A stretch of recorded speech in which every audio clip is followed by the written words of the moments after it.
So we're going to start our meeting now. The time is 6:34. Maybe we have roll call.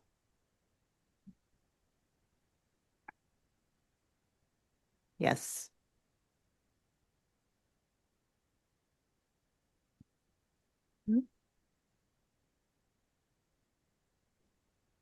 Belvedere. Benicia. Here. Concord. Contra Costa County. Corte Madera. Danville. Here. El Cerrito. Here. Fairfax. Here. Fairfield. Hercules. Lafayette. Here. Larkspur. Here. County of Marin. Here. Martinez. Mill Valley. Here. Moraga. City of Napa. Here. The County of Napa and 4 Napa cities. Here. Novato. Here. Oakley. Pinole. Pittsburgh. Present. Pleasant Hill. Richmond. Ross. Here. San Anselmo. Here. San Pablo. San Rafael. Present. San Ramon. Sausalito. Solano. Yes. Tiburon. Here. Vallejo. Present. Walnut Creek. Corte Madera. Here. Thank you. Quorum established. Very good. Thank you. Next, we have board announcements. Are there any board announcements? We'll start here in Sandersville. Don't see any. How about in the Concord office? I see no raised hands in Concord. Okay. Solano, No, thank you for asking. Napa? No. Thank you. Next, we have public open time. The next item is that this is an opportunity for members of the public to comment on anything that is not on the agenda. Do we have any members of the public in San Rafael who would like to speak at this time? Yes. Please.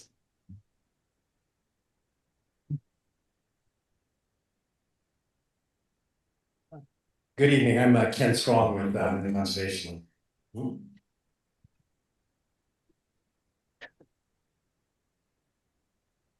That could be a problem. I got 2 quick comments. The first is your board retreat is coming up next month. I've attended a number of them in the past. They're not typically available or accessible via Zoom.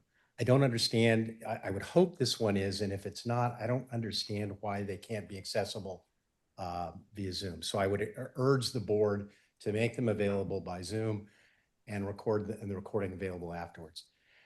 The second item is on the consent calendar, you're going to be picking new members for tech and for XCOM. But you're not having any vote, nor are there. I'm so sorry to interrupt, but we cannot hear you very well in Concord. If you could just go a little closer to the mic, please. Thank you. Happy to do that. Just didn't want to get that feedback again. The second item has to do with the fact that although you are picking additional members for XCOM and TechCom, there is no standing finance committee. And I think it's something that you ought to take another hard look at. If you had an existing standing finance committee, some of the issues that are going to be brought up later in the meeting about the differences between actuals and budgeted items might well have come up earlier. The public would have had an ability to learn about them. Other board members would have an ability to learn about them. Also, if there was a standing finance committee, like last year when there was an issue as to how reserves were going to get allocated, that would have been an excellent forum for an open discussion as to various ways in which reserves could be allocated. There was instead an ad hoc committee, which was not a bit open to the public, met once or twice on that issue and then kind of disappeared without a report. Most of your peer CCAs have finance committees, and I strongly urge you to create a standing finance committee. Thank you. Yes, sir.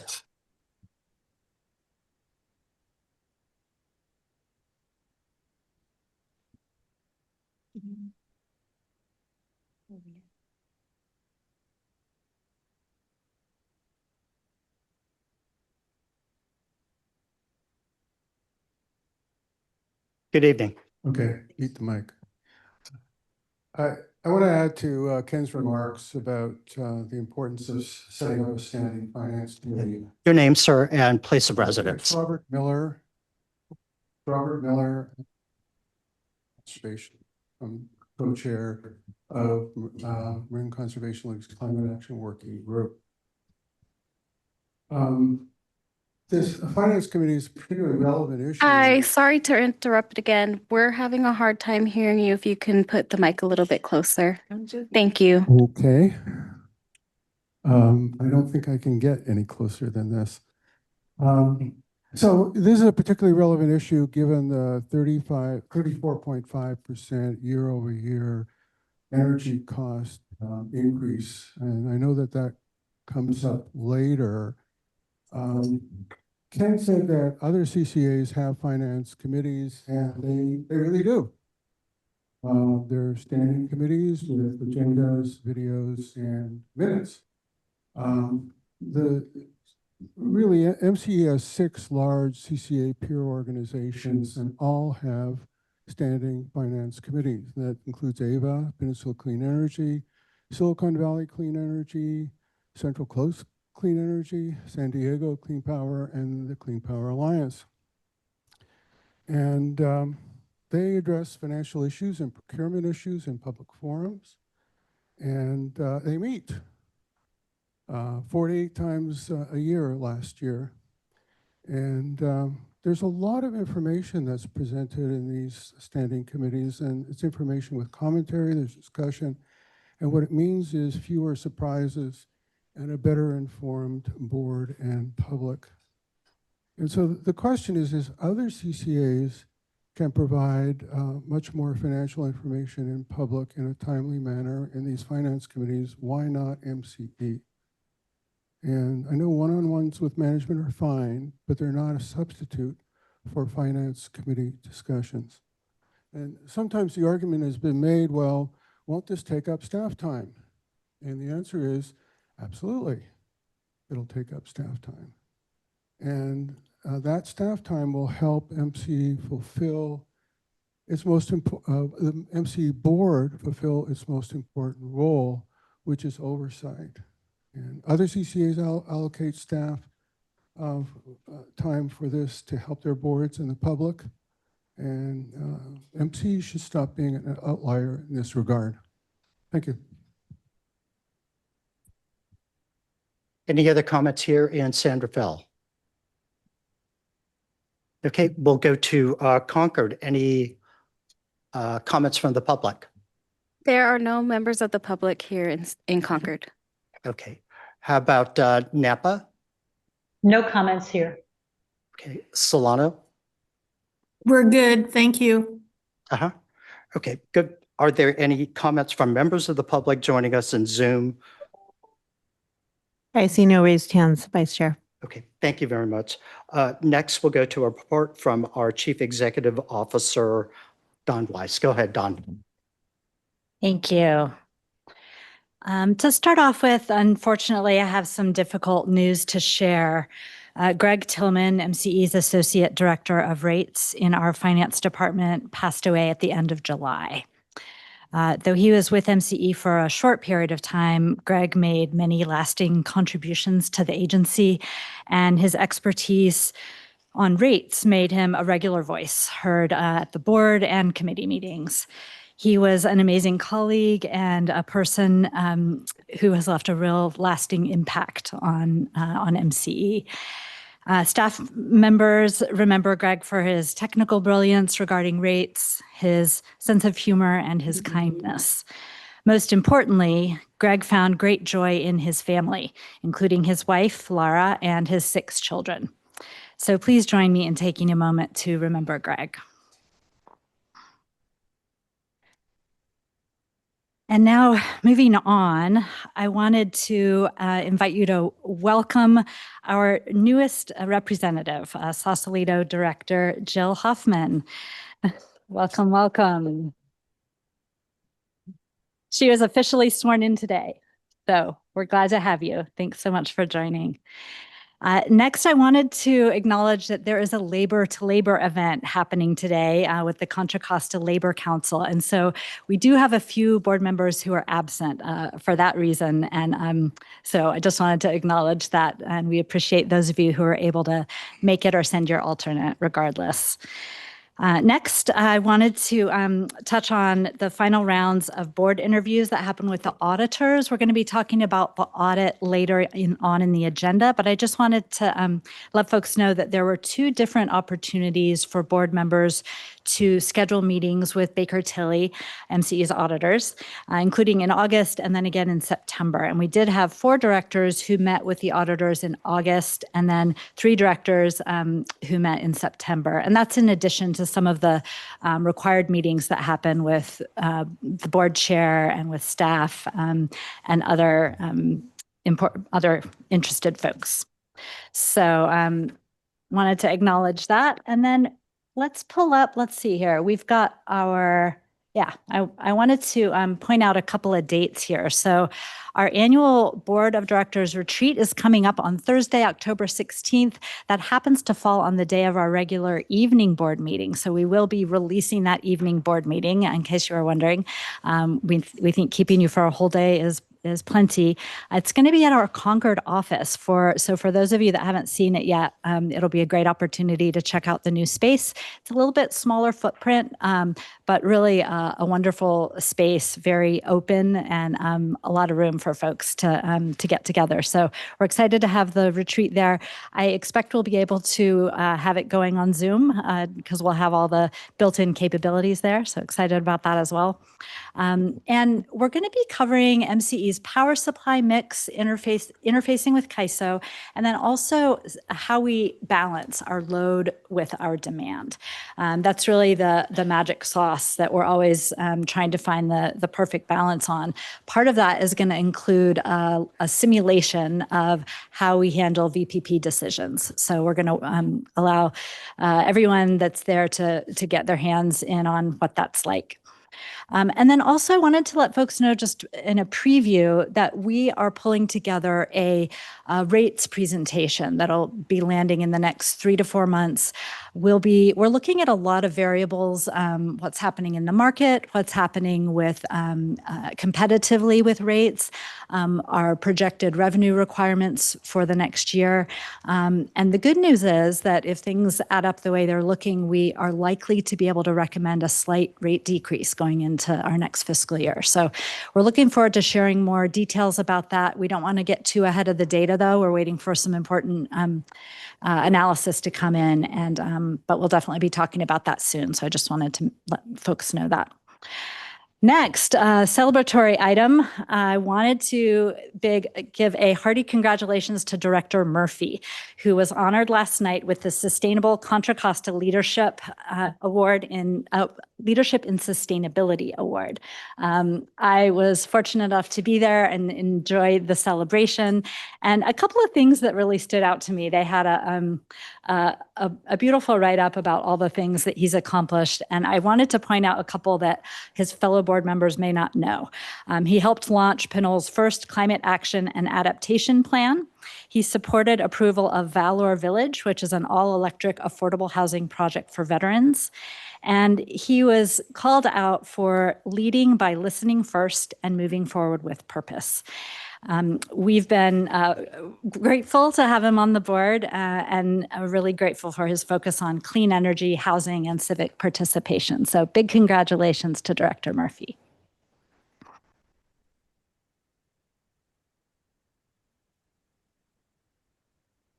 Next, I wanted to pass along some good news on the financial front. The Arrearage Management Program is a statewide pot of money that our customers can tap into if they know about it. It is focused on CARE customers and FARA customers, so income qualified folks, to receive up to $8,000 in debt forgiveness on past due energy bills. But a lot of folks don't know about it. So we ran a campaign this summer and we targeted just over 5,000 eligible customers.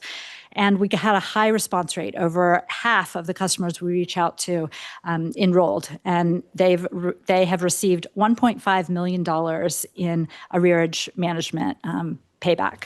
So it's about $600 in debt relief per customer, which is really a lifeline for a lot of our customers. So I'm excited about that and really want to pass along kudos to our public affairs team who did some amazing outreach there. Next, I wanted to let folks know that we have a number of things going on the workforce development front.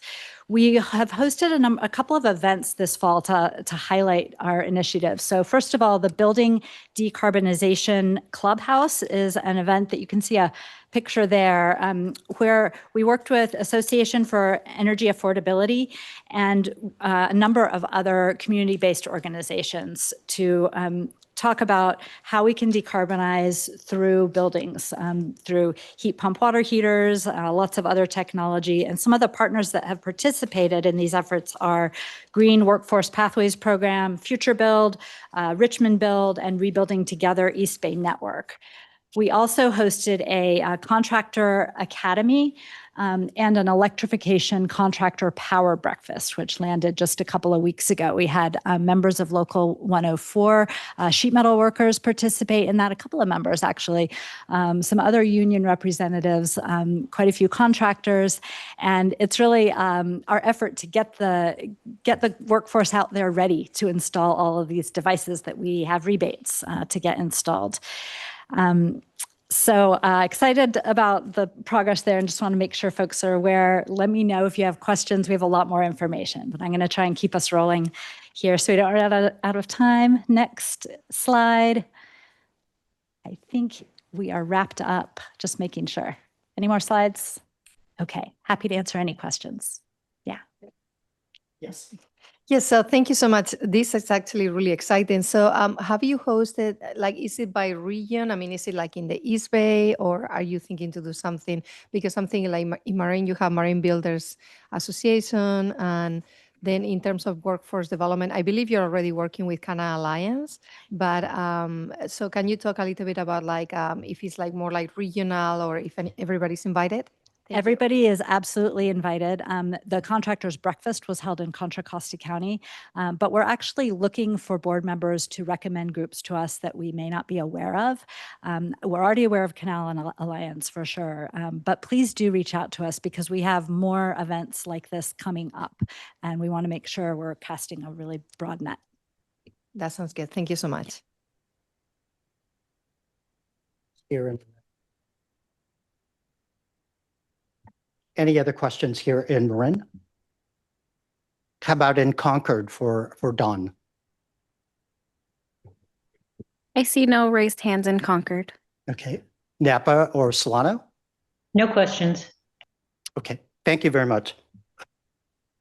Any comments from members of the public? Okay. Any questions online? I see no raised hands. Okay, good. Next, we'll go to the consent calendar. We have C1, approval. We have approval of the July 17, 2025 minutes. C2, approval of the contracts for energy update. C3, addition of members to committees. C4, proposed Fourth Amendment to second agreement with Energy Solutions. And C5, legislative and regulatory updates. Would any members of the board like to remove any items from this consent? Happy to move, Chair. Okay. Anyone in Concord? Okay, so we have a motion to approve by Director Hooray. Do I have a second? Supervisor Brown seconds. Okay. Do we have any public comment? Yep. Okay. Roll call, please. Belvedere, Yes. Benicia, Yes. Corte Madera, Danville, Yes. El Cerrito, Yes. Fairfax, Yes. Lafayette, Yes. Larkspur, Yes. County of Marin, Yes.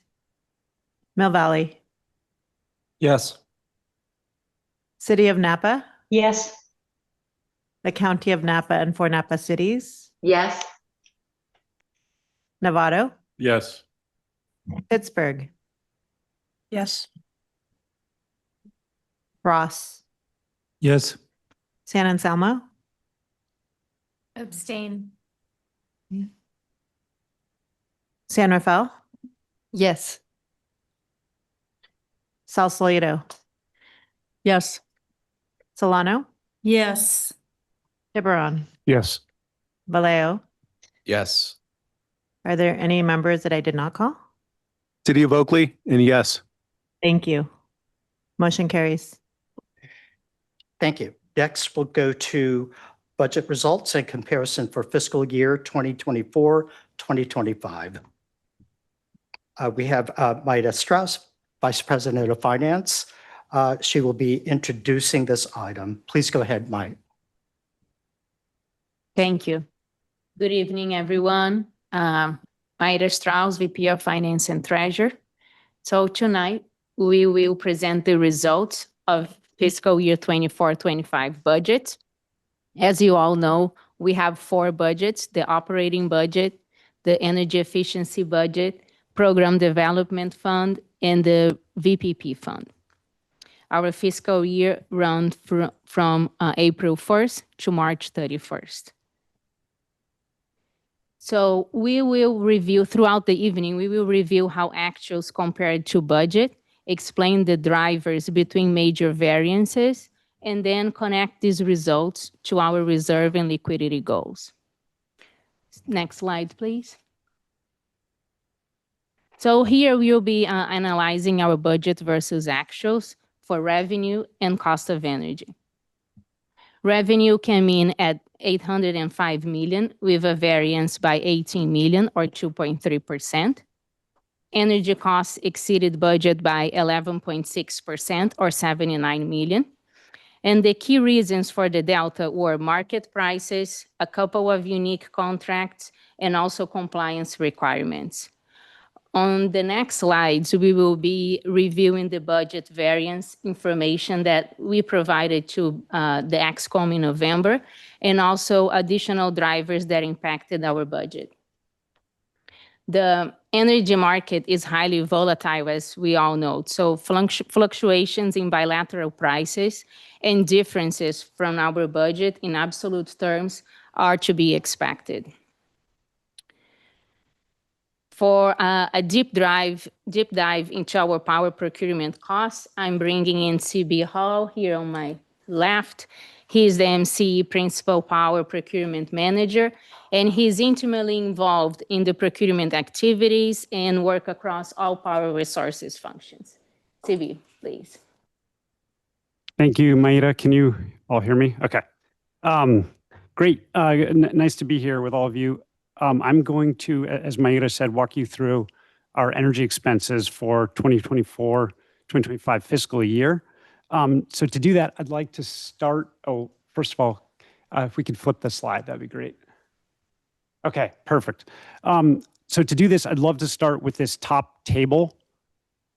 This table really shows our total energy expenses for the fiscal year, and it groups these expenses into 3 key categories. So I'm going to go through these. The first category is our energy contracts, and that's comprised of our renewable energy, our large hydro energy, and our hedge contracts. And if you look at this row, you can see we exceeded the budget by 112 million. So this is definitely an item that we want to zoom in on, and we will do that in just a few minutes. The next category is resource adequacy. These are our contracts for forward capacity that we are required to procure for grid reliability. And you can see here the variance was 3.6 million. And then the final category is our net CAISO costs. So CAISO is the California Independent System Operator. They are our grid operator and market operator. And this category represents the amount that MCE pays to CAISO for its load, minus the amount that we get back from CAISO for our supply. So it's a net number. And for this fiscal year, we came in under budget with this line item by 36 million.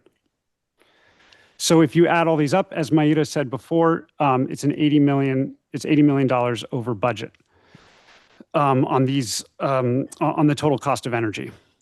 So now what I'd like to do is just zoom in on the energy contracts. So if you look below at the second table, you can see the three subcategories of our energy contracts. And the first category there is our renewable energy. So that's our short and long-term renewable energy contracts, which is very important for our light green, deep green, local soul, et cetera. And you can see here that we exceeded the budget by 76 million. So the question is, what happened? Well, there's a couple big things. First, we faced significantly increased prices. Renewable energy prices were surging. The other thing is we ended up with more volume ultimately than we needed. And there were really two contracts in particular that I want to briefly describe because these two contracts really drove the variance. The first is a contract we had with PG&E, it's public, called our VAMO contract. And that contract is unique because the terms and conditions are set by the California Public Utilities Commission, and the price for that renewable energy volume is actually dictated by the commission, and it's administratively set by a market price benchmark. So when renewable energy prices surged, so did the price that we had to pay for this volume. And that literally contributed to a $15 million surprise to our budget that you'll see when we zoom in on the next slide. The other thing about this particular contract is that it's tough to forecast. And when we were in 2024, we were trying to forecast the volumes that we would get from this particular contract, and we were quite pessimistic. And the reason we were pessimistic was based on actual experience in 2023, where we had issues with this same type of contract in 2023. So we ended up being pessimistic, and the volumes ended up coming in more than we thought. And so we ended up long because we procured additional volumes to hedge that, to mitigate that risk of not getting enough volume. So that's one particular contract.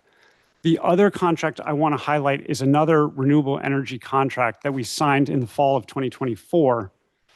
And it's a fairly large contract, and it was for 2025 renewable energy, 2025 calendar year renewable energy.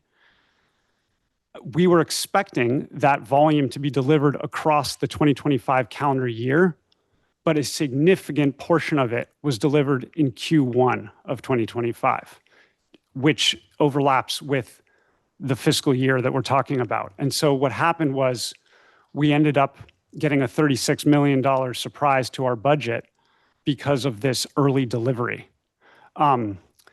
The good news is that neither of those contracts, we're done with both of those contracts that I just mentioned.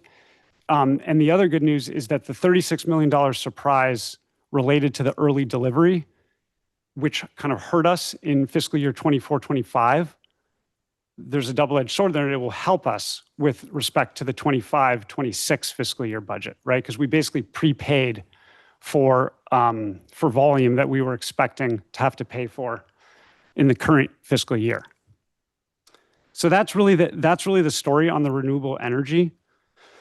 The other two categories here are, I'll just go through briefly, are hedge contracts. Hedge contracts, these represent, with these contracts, MCE pays a fixed amount in exchange for CAISO supply revenue, and that revenue is correlated to the amount we pay in CAISO load, so it hedges our load. And that's why these are called hedge contracts. And you can see here that we exceeded the budget by 25 million on our hedge contracts because we did some additional hedging that we didn't anticipate originally. But I do want to point out that whenever, by definition, when we take on additional hedge contracts, it yields greater CAISO supply revenue, which reduces our net CAISO costs. So if you look at the table above again, you'll see that we actually came under budget on the net CAISO costs by 36 million. And I want to point out that there's a strong connection between the hedge contracts line item and the net CAISO costs line item. They're inversely correlated. And so when we spend more on hedge contracts, it generally leads to lower net CAISO costs. Okay, and then the last category is our large hydro. And our large hydro, this is 30 megawatt and above hydro that we procure because that's the threshold for what qualifies as renewable. If you're less than 30 megawatts, you're renewable. If you're more than 30 megawatts, you don't qualify. But we still buy a lot of this large hydro because it's emissions free. And you can see that's part of the reason we call it carbon free. Here we also came in over budget, and that was due to significant price increases on the large hydro, in addition to some regulatory requirements for import hydro. So that's really the summary of what happened. The pie charts on the left are just a visual to help you that show the actuals, but there's no new information on the pie charts. So I don't know if there are any questions, or if we go to the next slide is really just a quick recap of what I talked about on the renewables. So if we can go to the next slide, I'll just quickly finish up, I guess. So this is what I was just talking about with respect to the renewable energy. You'll see there that $76 million variance, and you'll see again that this was really related to two contracts that were unique, and that caused us to be long and to get early deliveries, and resulted in high prices that were subject to a market price benchmark. So that's the 76 million. Thank you. Thanks, CB, for walking us through the cost of energy details. Next slide, please. So now let's take a step back and look at the long-term trend of our cost of energy compared to what we budgeted. In 2014 through 2019, our costs generally tracked close to budget. And as you can see in the graph, starting in 2020, we began to see more volatility. In 2021 and 21-22, we felt the effects of rising renewable prices and tightening resource adequacy markets.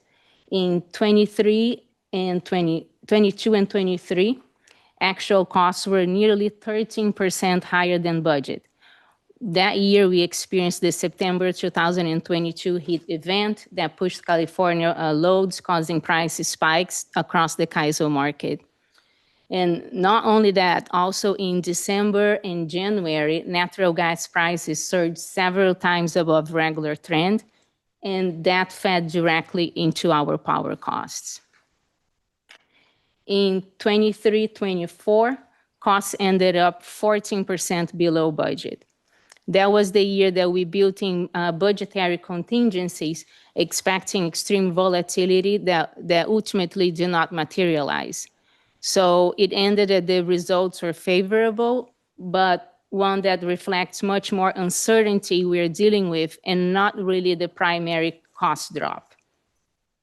Finally, in the last bars, we have 24-25, and we are back on the high side again, as CB discussed on the two previous slides. So our costs align fairly well with budgets before 2020. And since then, volatility has become structured, driven by weather extremes, market movement, and also regulatory requirements. This means that our budget process has to anticipate larger swings, and our reserve policy becomes even more important for our operations. So this chart tells an interesting story of volatility and that it's structured now and might not be a temporary deviation. Next slide, please.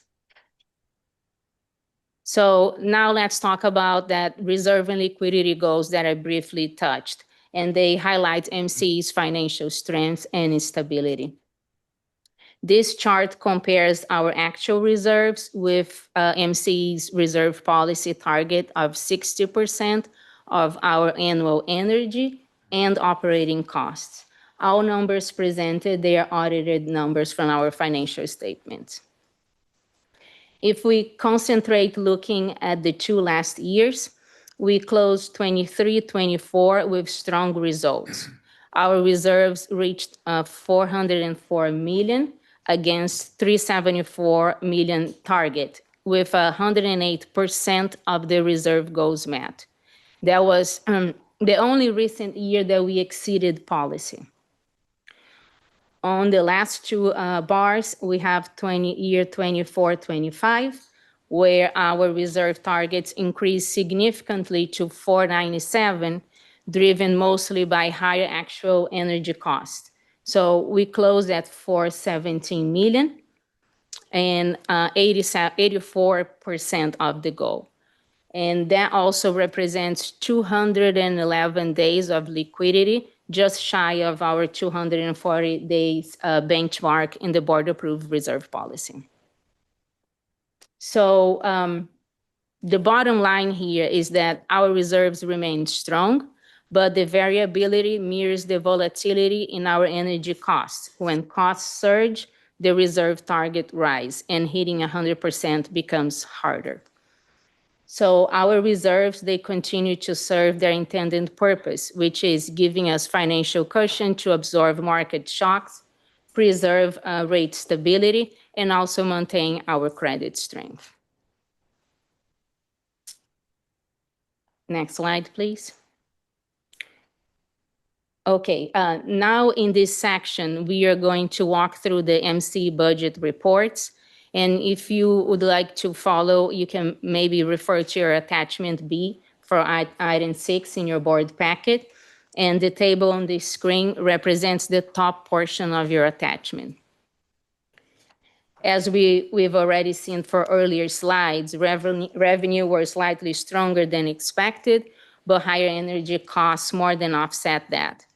And this slide is mainly to highlight the bottom line and guide us through the attachment B and follow the MCE budget report.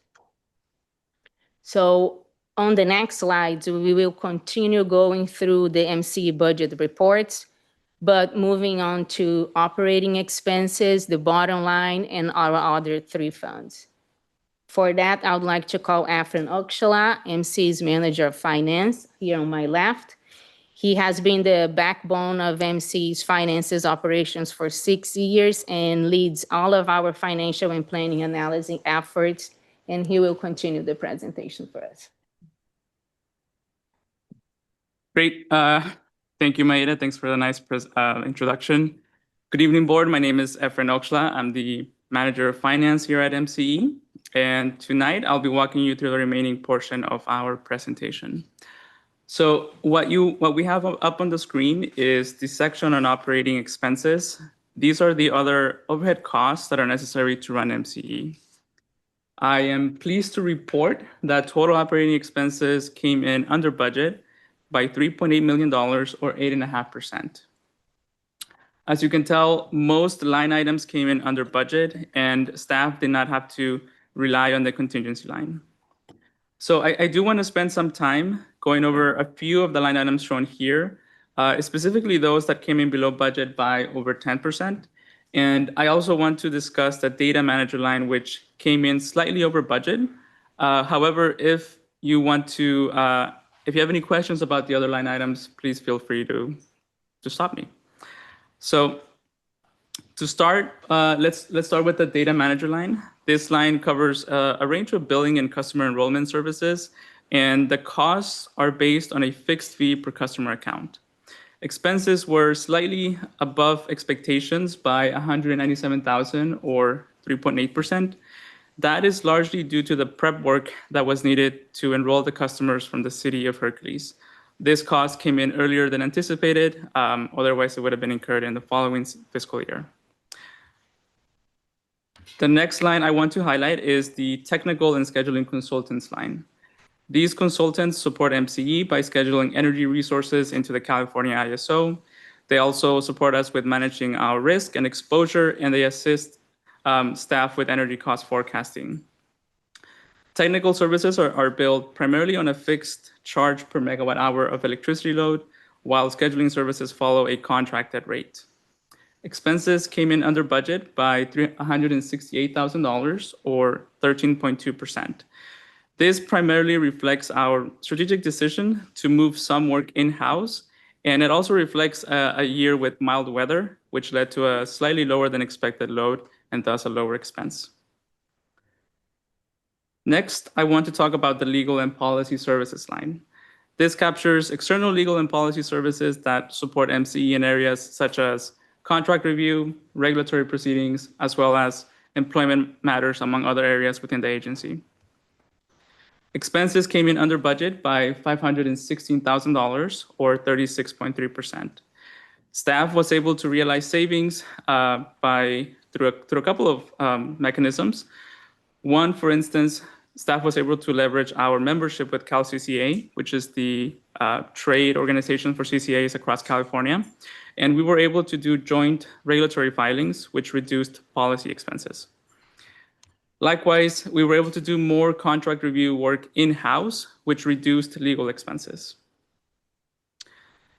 The next line I want to highlight is the other professional services line. And this line captures external services related to accounting, auditing, IT providers, grant writers, consulting for MCE's customer relationship management software, or CRM for short, and also our data warehouse and other contractor services.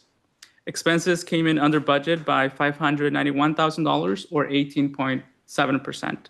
And some of the reasons for that include, for instance, contractor work for office upgrades here in the Summerfeld office building were postponed due to the purchase of the building. And likewise, our planned upgrades to the EV charging stations that are right outside were also postponed due to delays in obtaining permits. Furthermore, consulting work like grant writing was done in-house, which led to cost savings for the agency. Additionally, certain updates to our CRM were postponed to accommodate other competing agency priorities. And last but not least, the implementation of an outside IT services provider was postponed to the following fiscal year. And we're almost there. I do want to highlight the general and administrative line. This line includes a diverse list of expenses, such as software licenses, office supplies, dues and subscriptions to trade organizations, and staff recruitment. Expenses came in under budget by $472,000 or 11.3%. Some of the reasons for that include staff negotiating contracts for lower prices. We also collapsed some tools and were able to, for instance, utilize our Salesforce tool more effectively, which eliminated the need for separate tools. Staff also postponed the transition to Microsoft-only products for our suite of productivity tools. And last but not least, we of course have the contingency line, which again, staff did not have to utilize. So I'm gonna take a bit of a pause here and see if anybody has any questions. Questions, we'll start here in Sanibel.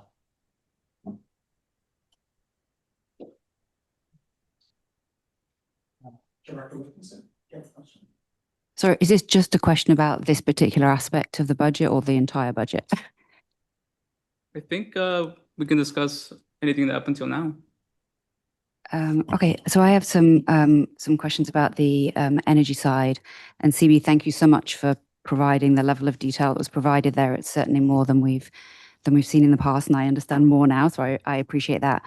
I do have a question though, because on a year-on-year basis, when we compare the two audits, our energy costs did increase by $200 million, which is significant. And even factoring in the one-offs where we'll get a correction, an inverse next year, that's still a significant increase in our costs and seems to be a lot more than other CCAs. And so my question there is, why are we different? Why do we have this level of swings that seem to be specific to MCE? I think that's a great question. I would have to be honest, I would have to look at other CCAs and their results and compare. Okay. I can't really answer that right off the top of my head. But I mean, because I would assume we all face the same volatile markets. So I think that would be a useful analysis to dig into and for the board to see and it's $200 million is such a big number that I think it's worthwhile really digging into why our experience may have been different from other CCAs and to come back to us to report that out. Thank you. Here in Santa Fe, Director Andre. Great. Thank you, Chair. And thank you, CB and the finance team for your presentation. It was very helpful and I appreciate all the additional detail that you all provided. I am also concerned about the year-over-year increase in energy costs of $200 million. Even if we, assume that the one-time increase of $56 million is excluded from that, it's still $150 million increase year over year, which is 25%. Can you help us understand, the makeup of the portfolio, excluding these two unusual contracts that you mentioned? What percent is fixed? What is subject to market risk? And help us understand as a board how much market price exposure we have in this portfolio.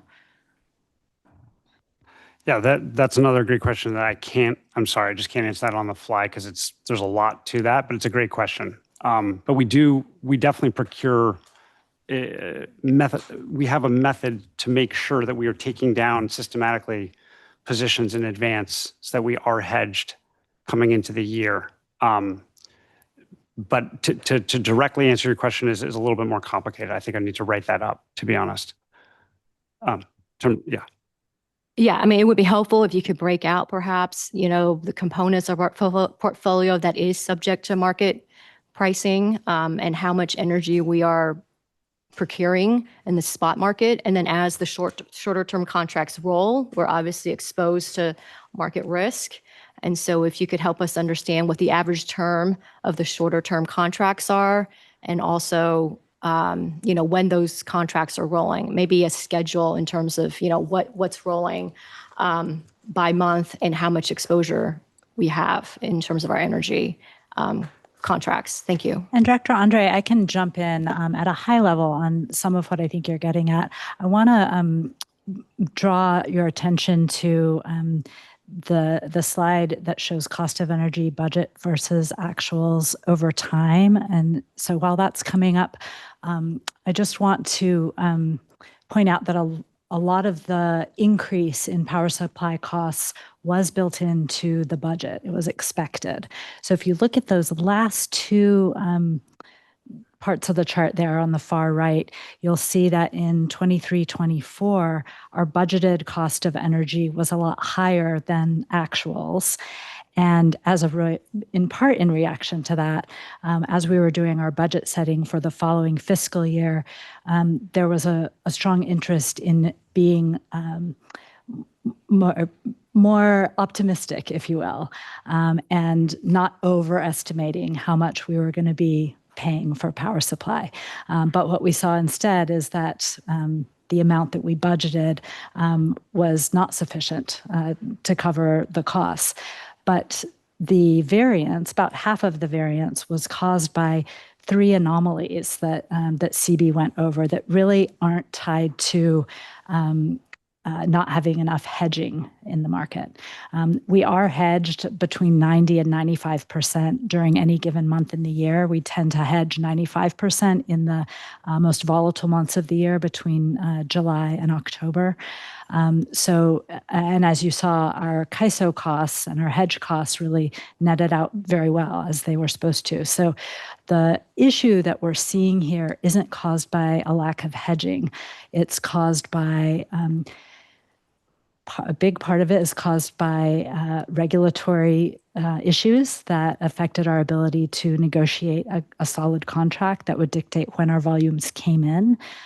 It was also affected by regulatory oversight over prices that weren't known to us when we were setting our budget, but were only handed to us towards the very end of our budget year. And those are things that aren't affected by hedging. So I just wanted to highlight that. Oh, and also I think you asked about the length of our contracts that are not long-term. On average, they're approximately 2 years.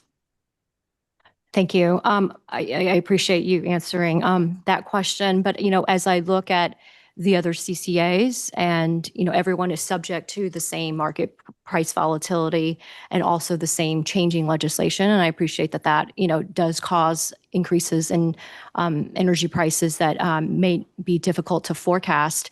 But, the other CCAs that I've looked at on the same year-over-year basis, and if you adjust if you put everyone on a March 31, 2025 year end,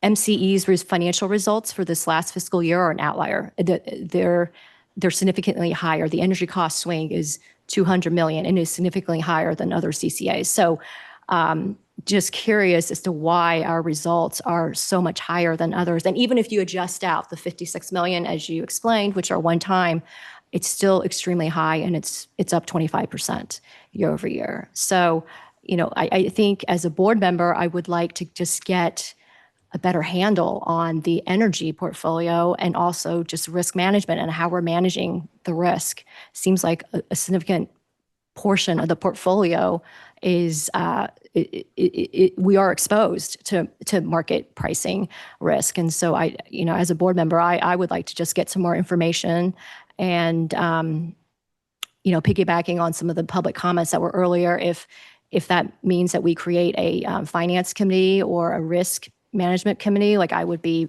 very interested in something like that. Thanks. Okay, next we will go to Director Sackett and then to Napa after that. Go ahead. Thank you very much. I appreciate this discussion, and Dawn, your explanation provides some context for my question. But in particular, in slide 3 that you had CB with the cost breakdown, can you tell me where the PPAs are in that slide, or what percentage they are? Our PPAs, power purchase agreements, are in the renewable energy line item. And do you Yes. have a ballpark of what percentage of that renewable energy line item they are? Oh, it's a good question. Short, because it's essentially short versus long term.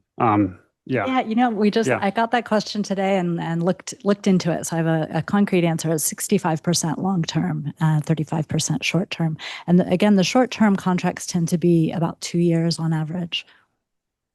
The short term are 2 years. Okay. Yeah. Thank you. Okay, next we'll go to Napa. Thank you, staff, for the presentation report. Most of my questions were just asked and answered, so I appreciate that. When I saw the swing again in terms of the percentage of the 200 million and the 65%, variance, if you will, it obviously caught my attention and a bit of concern. Looking at it deeper, I was having a little bit of a challenge in terms of understanding the contracts, who the contracts are with, the amount, the percentage, the terms. That didn't seem to be really detailed in this report or presentation, I should say. So I just want to ask for more details on that in the future. The second contract that was mentioned we didn't get in, who's that with? That wasn't mentioned. It's just the second contract. I know the first one was with PG&E and that's now complete. And the second contract is complete, but who was that with? Sorry, that's confidential. Oh, that's why it wasn't mentioned. Yeah. Okay. Yeah, exactly. Okay. Thank you. Thank you. Let me see. Other questions is, again, you answered the question I had regarding the amount or percentage of hedging. I think that, I guess at the end of the day, I do want to, and I'll go ahead and mention this now, I do see the benefit of having a finance committee. And many other boards that I'm a part of, there is a finance committee. This has a very, very large numbers, as mentioned before, and it's very obvious. So I do think for consideration of a finance committee would be helpful. I think it would streamline and make this meeting easier for the staff and for the committee members. Outside of that, thank you for this presentation, and no further questions at this time. And as long as Napa has the mic for a moment, if I could just piggyback on that and just echo that, this is the kind of information that we want to bring back to our constituents and our ratepayers. So it's really helpful to understand this. We went from 2014-15 to 100 million annually with fairly stable year over year. And I know, Dawn, you already explained that. But the last couple of years to me have kind of indicated that we're just in a different world. We're in a different place. So what I would suggest, if possible, that we sort of maybe include or table some of this to include at our 2025 retreat, so that we can dig in a little bit more on understanding how we can best manage this as a board, as a total board, whether it's a finance committee or how the information is presented to us, because it's really important that we understand it so we can bring it back to our constituents. Thank you. And so if it's possible to factor some of that into the retreat, that would be terrific. Okay. Would you like me to respond, Yes, Chair? please. Great, I'd love to. Excellent suggestions. I think we're very much in sync. We actually have planned a presentation for the board retreat where we'll be diving into our power supply mix, showing a range of counterparties. We have over 85 probably, CB, correct me, maybe it's a lot more now. We have a lot of counterparties. It would be hard to read them all on a slide, but we are going to be presenting information on that at our board retreat and digging in a lot more into how we can better align our load and our generation. So that is definitely going to be covered. And then because it's not on the agenda, but there's definitely a few folks bringing up the idea of a finance committee. And I just want to, just for historical purposes, I know it was only a year ago, but just as a reminder, this actually was a big topic of discussion at the executive committee. We had a couple of meetings on it, a couple of consecutive meetings. We even had a full day discussion about it. And Director Quinto or Chair Quinto, Vice Chair Quinto may want to say more about the ultimate decision that the executive committee made. The executive committee can always revisit that decision, but if it's helpful just to summarize, I think kind of the key takeaway from the decision that was made by ExCom for those that wanted to maintain the current way that we handle finance is that finance is one of the main topics of the executive committee. And I think the concern was that if you pull finance out of the executive committee and handle it with a subset of board members, you end up having an executive committee with less information, less transparency, less access to information, unless you duplicate the same members on both committees. And because the executive committee is handling HR issues, budget setting recommendations, it was determined that it made a lot of sense to keep that committee broad enough to have a lot of information. MCE is the oldest CCA, so we do things a bit differently. We've evolved, matured in a different direction maybe than some of the other CCAs, and that's the approach that our executive committee voted to take last fall. But certainly at any time that could be revisited if the executive committee would like to take that up again in the future. Did you want to add anything though, Vice Chair? You said it all. So, you know, at the executive committee meeting, we did decide that. But we heard the board loud and clear. You know, traditionally, we've always had this part of the executive committee.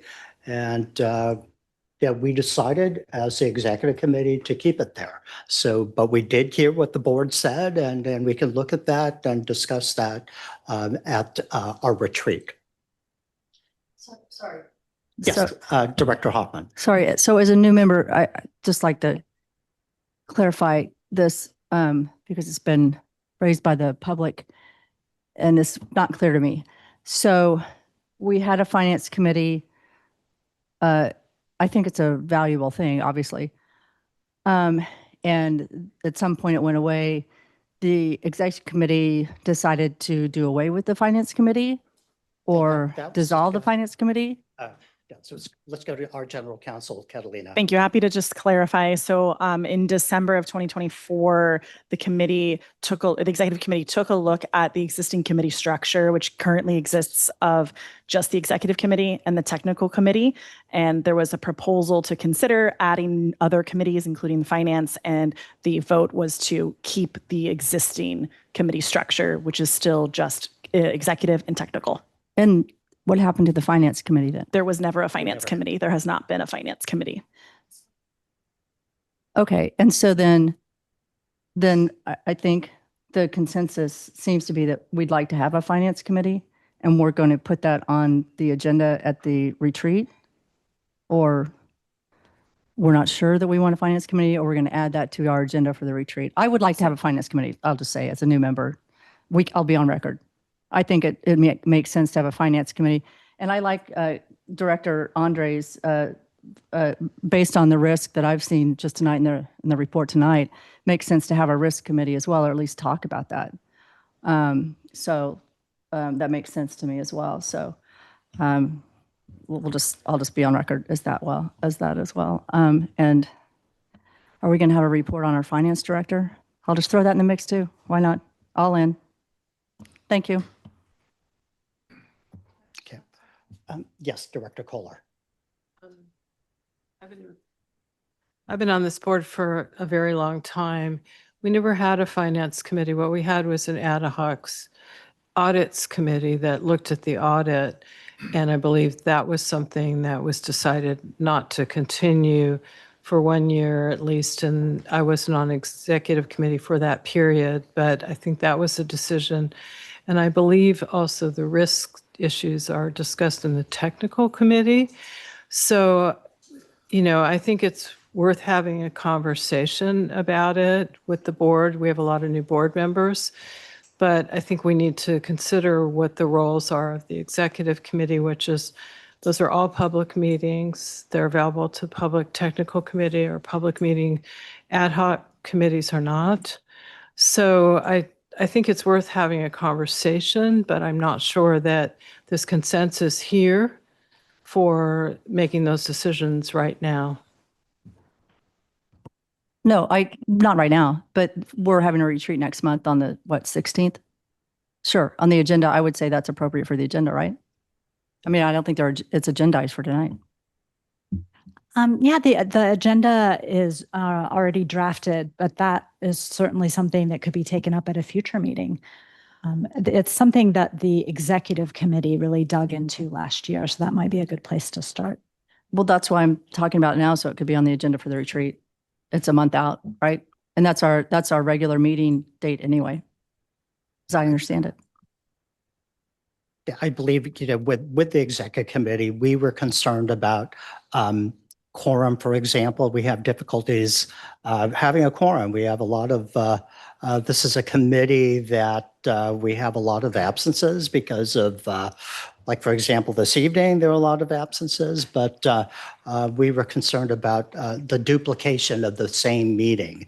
And that's why we decided, you know, we have a very active executive committee, and that's why we decided to keep it at the executive committee level. And it's the same board members that are a part of this board. So we'll be discussing it twice already with the executive committee, and we welcome anyone from the executive committee to be part of the executive committee. So, it's always been like that since I've been part of the board since 2015. But I'm up for the discussion, so I appreciate what you said. Director Wilkinson, you wanted to add something? Yeah, I'll add a bit of context because I think some of the impetus for Finance Committee back last year came from me and I think Matthew Salter, who no longer serves on the board here. And we asked for that to be agendized in XCOM to discuss the merits of a Finance Committee, really drawing on the fact that other large CCAs seem to all have finance committees. So that did come for discussion. Staff wrote a very strong report not recommending a finance committee and for various reasons, primarily related to overlap of responsibilities, etc. So that's absolutely right that I didn't vote that way, but XCOM voted at that time to not have a finance committee established. But I do think this year is unusual in terms of the results that we're seeing in terms of the very large swing in energy costs, and it does raise some questions about risk. I still have concerns that we don't have a CFO, and again, that raises to me concerns about risk as well. But that's, as I understand, where we came to on the Finance Committee, so I'm not sure whether that should be discussed again. And then the other thing that happened this year is that for the last 9 years, we have had an ad hoc audit committee, and I think I've served on that for the last 3 years. Staff this year decided that it didn't want to have an ad hoc audit committee anymore, and so for this year at least, there's been a strange process by which the audit has been brought forward. My recollection from the last XCOM meeting is that our chair, Max Perret, suggested that we bring that back as an item next year in XCOM to decide whether to re-establish that ad hoc audit committee. So that's my understanding of all these different things, just to sort of be clear. Thanks. And Chair, I just wanted to bring us back to the agenda. I think this was important to just get it out that the committee discussion has been discussed. There's interest from the board. I think staff can take that back, but it's not an agendized item. And I just kind of want to stop that conversation before we go too far into the discussion with all board members and get us back to the agenda.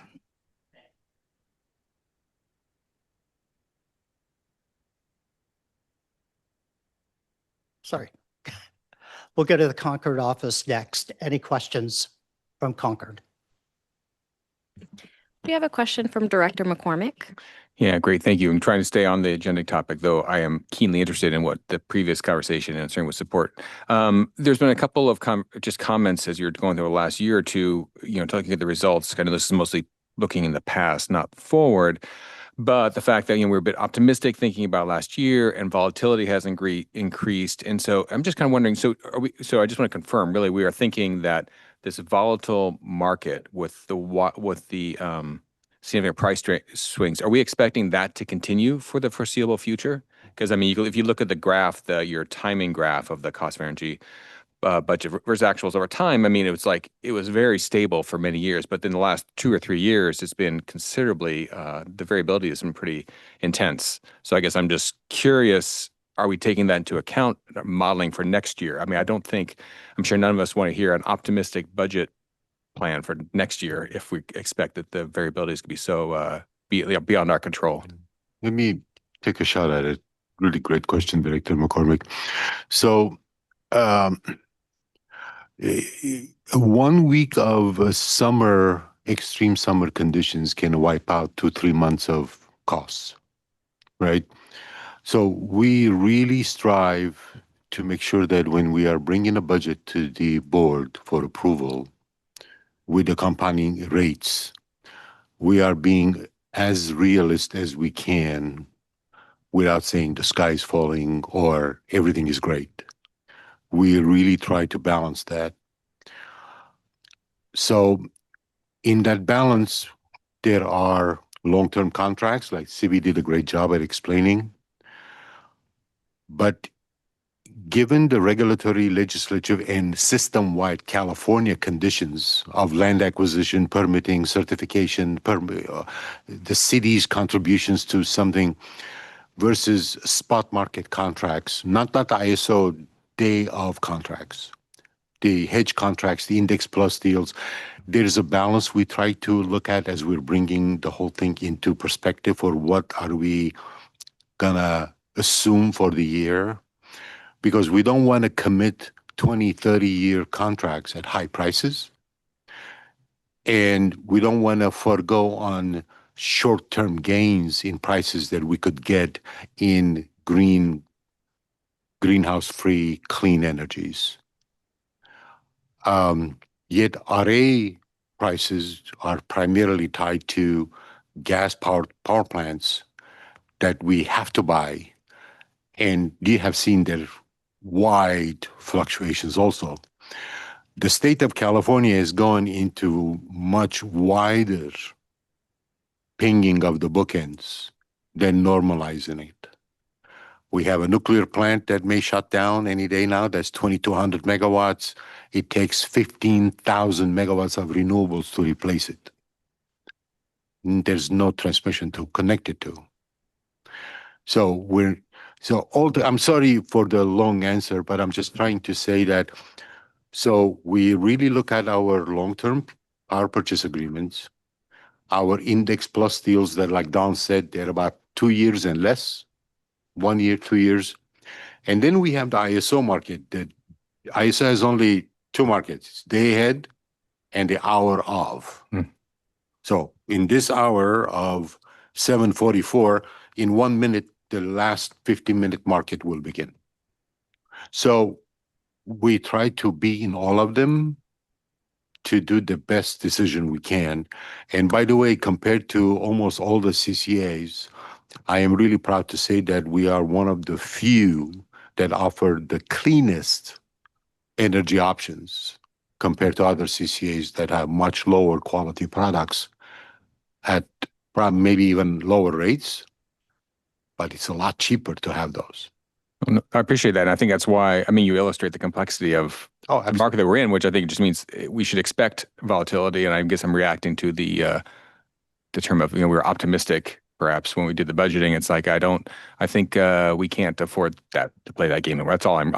You all know this, but that's all I'm just kind of restating the obvious that there's a lot of things beyond our control. And so we have to be very conservative because the numbers are scary, how much they can swing.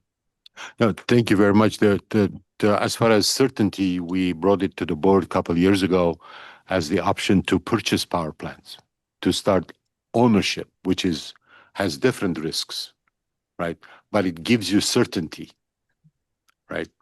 If we are risk averse, price is very high. But as a JPA, not-for-profit entity made up by your board, we are really cautious about our risks and how much risk we can take that is allowed to an entity like we are. Thank you. Great, thank you. Okay, thanks. Any other questions from Concord? I see no other raised hands. Okay, are there any comments from members of the public here? Yes, sir, go ahead.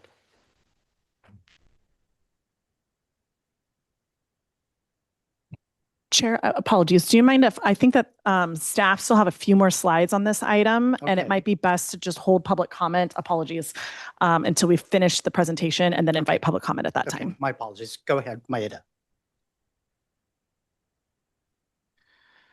Okay, next slide, please. All right, so moving away from operating expenses, we're now looking at non-operating revenues and expenses. This section captures a number of activity not related to our core operations. For instance, in non-operating revenues, we capture interest earnings, investment income, as well as grant income. In non-operating expenses, we capture grant expenses as well as banking fees, which is primarily the fees that we pay to Royal Bank of Canada for our credit facility. On a net basis, non-operating revenues came in over budget by 16.5 million or 140%. The results were due to three main reasons. Number one, the finance department strategically invested in FDIC-insured certificates of deposit with high yields. We also carefully allocated working capital in high-yield savings accounts. And finally, our fixed income portfolio, which is spread across treasuries, corporate notes with high yields, That portfolio increased in market value as the Fed was decreasing rates during the second half of 2024. Next slide, please. So on this slide, we have the change in net position, which is effectively the number that you get when you take all the revenues shown so far and subtract all the expenses.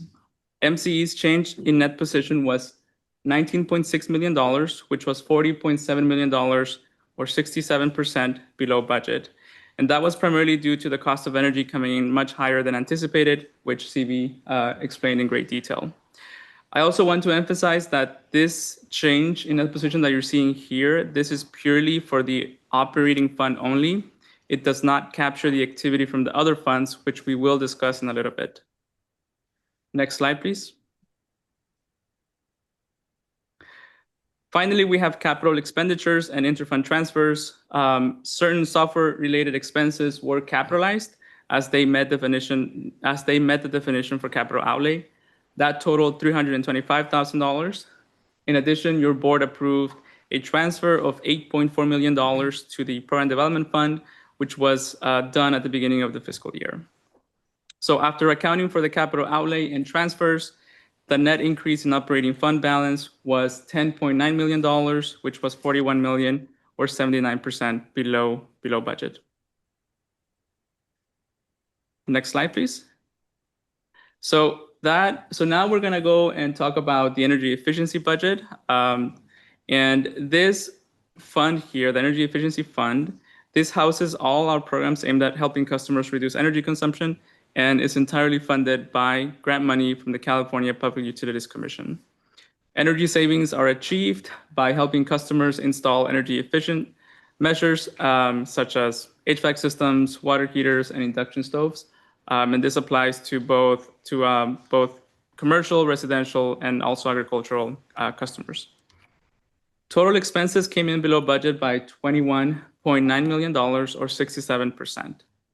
For the public purpose energy efficiency program, this one's a little bit tricky because projects often take longer than 1 year to complete. So although expenses may not be incurred when those projects are reserved, funding is allocated for those projects, and the spending that does take place shows up in future periods. For the public purpose low-income families and tenants program, this program faced permitting and construction delays, which is typical for multifamily properties. Next slide, please.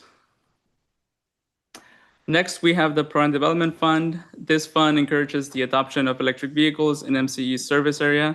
MCE provides incentives to income-qualified customers to buy EVs, for example. MCE also provides incentives to install EV charging stations at multifamily properties and workplaces, and incentives for electric water heaters are also captured here. Total expenses came in below budget by $3.9 million, or 40%. Reasons for these results include: one, our transportation electrification programs faced permitting delays, construction delays, and long negotiations over rising project costs. As for the committed funds, although you'll see zero next to it, several projects have allocated funding but have not yet commenced, so no expenses have been incurred. Any projects that did start during this time period would have its expenses included in the line right above, so right in the transportation electrification programs line. As for incentives for water heaters, these depended on stacking with other statewide funding, which unfortunately depleted sooner than anticipated, so the program saw less demand. Next slide, please. Great. And last but not least, we have the Resiliency Virtual Power Plant. This fund helps MCE with building a virtual power plant. It also has a program to shift customer load during peak hours, and it also helps scale our energy storage installations. Total expenses came in below budget by $4 million, or 87%. Reasons for these results include contracting delays for all federal grants. As you'll see, there are two. There's a federal earmark here that did not materialize. For the solar storage line, energy storage projects faced permitting and construction delays. For the Peak Flex program, this program experienced no major demand response events because of relatively mild weather conditions during this time period. As for the home area network device pilot, this was postponed to better understand customer needs. The only line item here that was above expectations was the Richmond BPP pilot program. And that is because staff adjusted rebates upwards so that they were more consistent with our other program offerings. And with that, that concludes the section on our budgets. Thank you.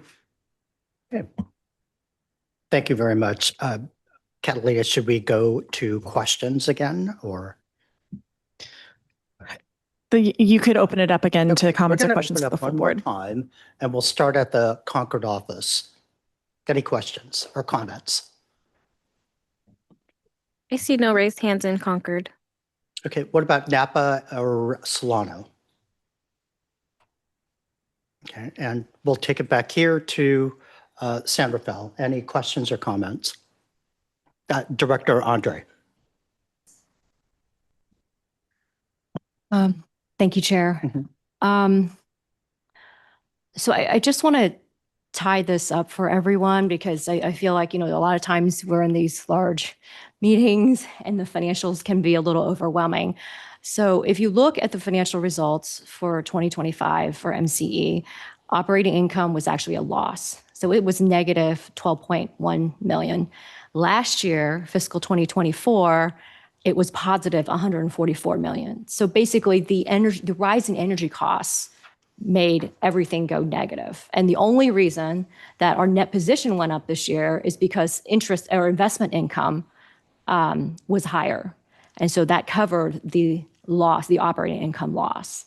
So my point is the energy cost line item is, it is important. And I don't know that, our income, our net position can sustain another year of a $200 million swing. So, I feel like the board needs to have an open discussion about how much risk we are taking in the energy portfolio. To what Vicken was saying, it's very complicated. We have short-term positions. We are buying energy on the spot market. There should be some modeling that is done to understand, how much of a swing the board is, that we're comfortable with. And I don't know if everybody got the Clean Coalition letter that was submitted. It was submitted as a public comment. MCE's rates compared to other CCAs, we are one of two CCAs that don't have a base rate plan that is lower than investor-owned utilities. So our rates are higher than PG&E's, and other CCAs have at least one base rate plan that's lower. And so if we are going to try, I think our mission is to deliver renewable energy at competitive rates. And so I think that, we really need to get the energy costs under control so that we can lower rates to our ratepayers. I mean, I think that's what we all want to do, is deliver on our mission. And so I just hope that, as a board, we can at least have that conversation and that it gets agendized at some point, so that we can figure this out. Thank you. Thank you very much. Any other comments from San Rafael? Yes, sir. Go ahead. Thank you. Director Ryan. So I realize that thank you for the presentation. I realize this agenda item is specifically for the results for the 24-25 year, but do you have a quick answer as to going forward when we want to quantify in the budget market volatility and sort of put in a contingency? I assume we sort of say, this is what our business plan is, this is what the forward curves for electricity prices are, and therefore this is the budget. And then do you do, as a contingency, do you do a volatility variance based amount on top of that, or is that what we are going to do, what we have done and are going to do going forward? Yeah, we typically will have, based on staff analysis and a lot of modeling that happens, which I'm happy to talk to you about, Director Andre. There's a lot of behind the scenes modeling and a lot of experts that we draw on to come up with a proposed budget. We do present options, and that will be likely to be the case next year as well. And the options that the board needs to decide on is, how much volatility or how much risk do we want to expose ourselves to as far as building in a high price or building in a low price, because you can be wrong either way. But we will be coming with options and explaining the rationale and the assumptions that went into developing the various options, just as we did last year. Thanks. And then am I correct in assuming like the more conservative you are by building in more buffer, that drives your reserve requirement higher as well? Your reserve target, I should say. In part, I think the more conservative you are as far as building in a buffer, the more you are ensuring that you're going to be paying a fixed cost.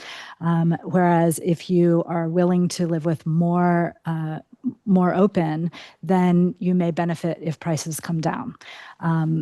As a recent example, we just had our recent risk oversight committee meeting last week. Prices are coming down, on the renewable front and in all fronts, really. So we're seeing a real softening in the market, which is encouraging, but it's hard to say, how long that will last. One thing we do know for sure, though, is that regulatory engagement and scope creep by the California Public Utilities Commission and the California Energy Commission are driving up costs and creating a lot of uncertainty. Requirements are being imposed on us without the ability for us to predict what the costs will be. And we are concerned that we may be facing more procurement mandates, which we believe are not appropriate given that we have a governing board that is a publicly elected governing board. We should not be subject to procurement mandates by other entities. So that is something that's having a very big impact on our costs and a very big impact on market volatility. Okay. Next, we will go to public comment, and my apologies. Go ahead, sir.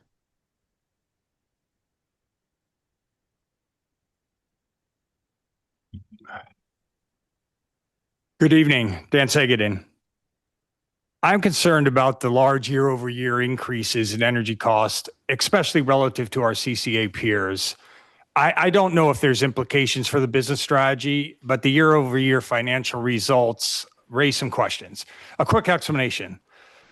A CCA's energy costs are a function of its contract types. There's 4 primary types. There's PPAs, there's hedges, there's attribute-only purchases, and there's RA. I'm oversimplifying a bit, but that's kind of the bottom line. And for simplicity, I'm going to drop that into 2 categories. There's PPAs, and I'm going to use a technical term for the other 3 types. I'm going to call it other stuff.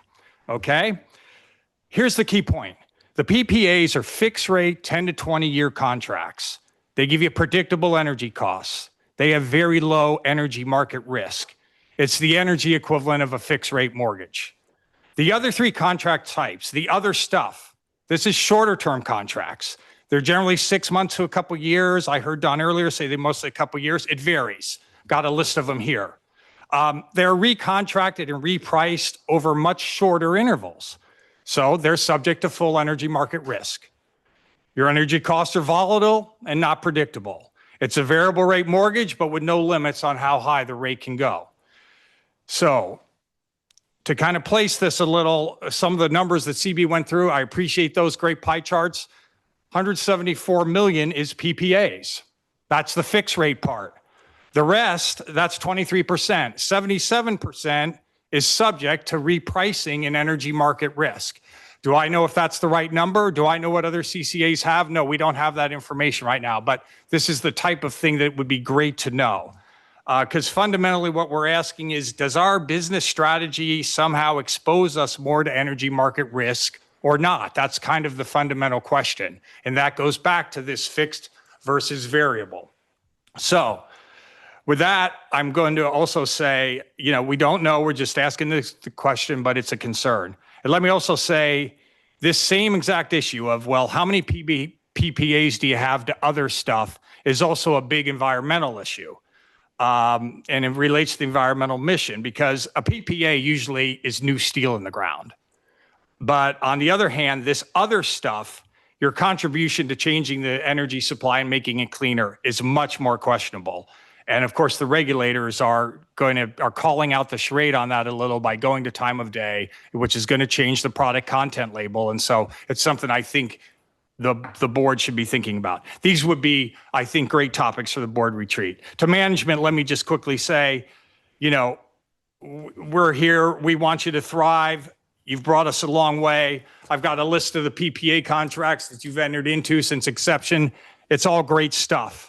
But I'm really concerned about... Please complete your sentence and you're out of time. Just wrap it up, please. I'm really concerned about the financial results, and there's three things I'd like to request. One is an analysis of the year-over-year financial results, similar to what you did for the budget. And then depending on what that says, give us some idea of the exposure to energy market risk, whether that's, well, it's the percentage of PPA contracts, whatever you can come up with. What's our exposure to energy market risk and how's it compare? And then finally, give us your real perspective on, do we really have additionality in some of these large hydro RECs we're buying that we get to put on the content label, but in fact, they Thank you very much. don't have I additionality. appreciate that. Thank you for your time. I can't finish my remarks. It's the nature of the game with 3 minutes, but thank you for your time and thank you for your service. Okay, any other public comment from Senator Fell? Yes, sir, go ahead.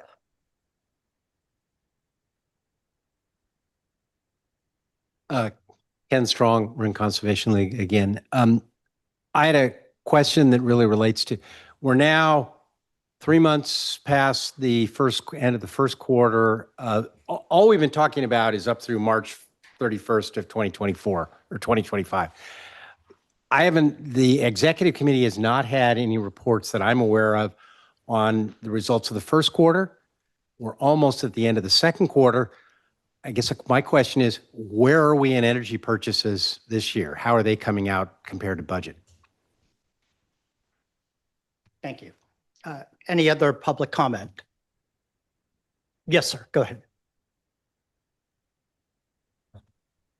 Yeah, so I'm Steve Rosenfeld. I'm a reporter from Marin IJ. I just had a couple of questions. You know, some of the numbers that you were presented at the executive committee meeting are different from what's presented here. It was $90 million then in energy over unexpected costs. Now it's 80. As I listen, and I'm trying to listen carefully, I only hear you attributing 15 million of that to specific state regulations, that PG&E contract. It would be great if you could be more explicit, since you're blaming state regulations for these cost overruns. And I'm not sure I'm hearing exactly where that is. The other thing is, again, with your numbers not being consistent, your personnel costs on page 168 of your PDF were $24.7 million. On page 75 and 88, it's 22.2. They're labeled the same. These numbers are not the same. It would be nice to have an explanation. One is a 6.9% increase. Another is an 18% increase. This comes against this backdrop of all these other financial challenges and volatility. So it would be useful if at some point somebody might be able to explain that. Thank you. Thank you. Okay. Any other? Yes, sir, go ahead.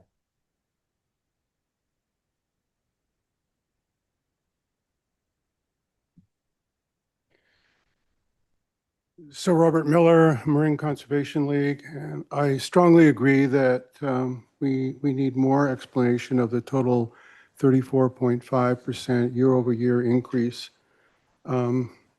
As Director Andre indicated, that's an outlier increase. I think that's the term that was used, or somebody mentioned that. Peninsula Clean Energy was the next highest, looking at the same time period.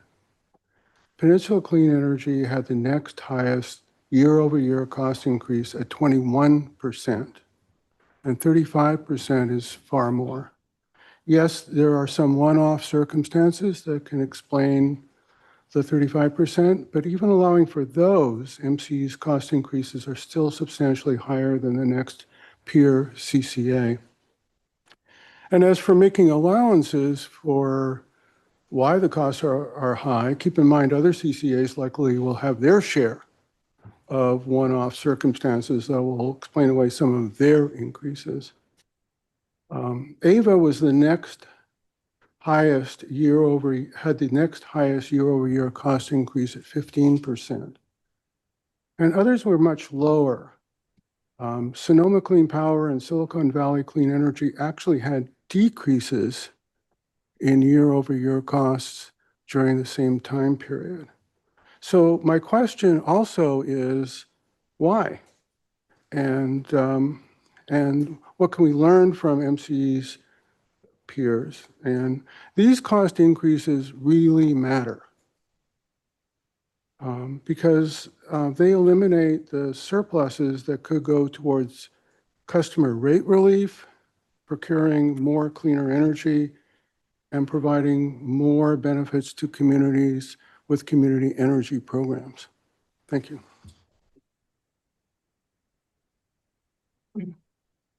Any more public comment here in San Rafael? How about in Concord? There are no members of the public here in Concord. Okay, Solano, Napa? No, we're good. Okay, thank you. Any last comments? We have a couple members online, Chair. Okay. Schwartz and then Matthew Salter. Go ahead, please. Hi, thank you. My name is Ben Schwartz, and I'm the Clean Coalition's policy manager. We sent in a letter to the board, so perhaps you have that in your inboxes or in front of you today. And I'd like to say a couple of things, mainly reading excerpts from that report. And, you know, the general thrust of this letter was focusing on the fact that MCE's rates in comparison to the host utility is really, there's a lower differential than many of the other CCAs, meaning there's room to evolve. And so I guess I will say, with a healthy respect to that $200 million volatility number, to remain a leader amongst CCAs, MCE must adjust its decision-making framework, moving beyond focusing on risk avoidance towards strategies that maximize community benefits and affordability.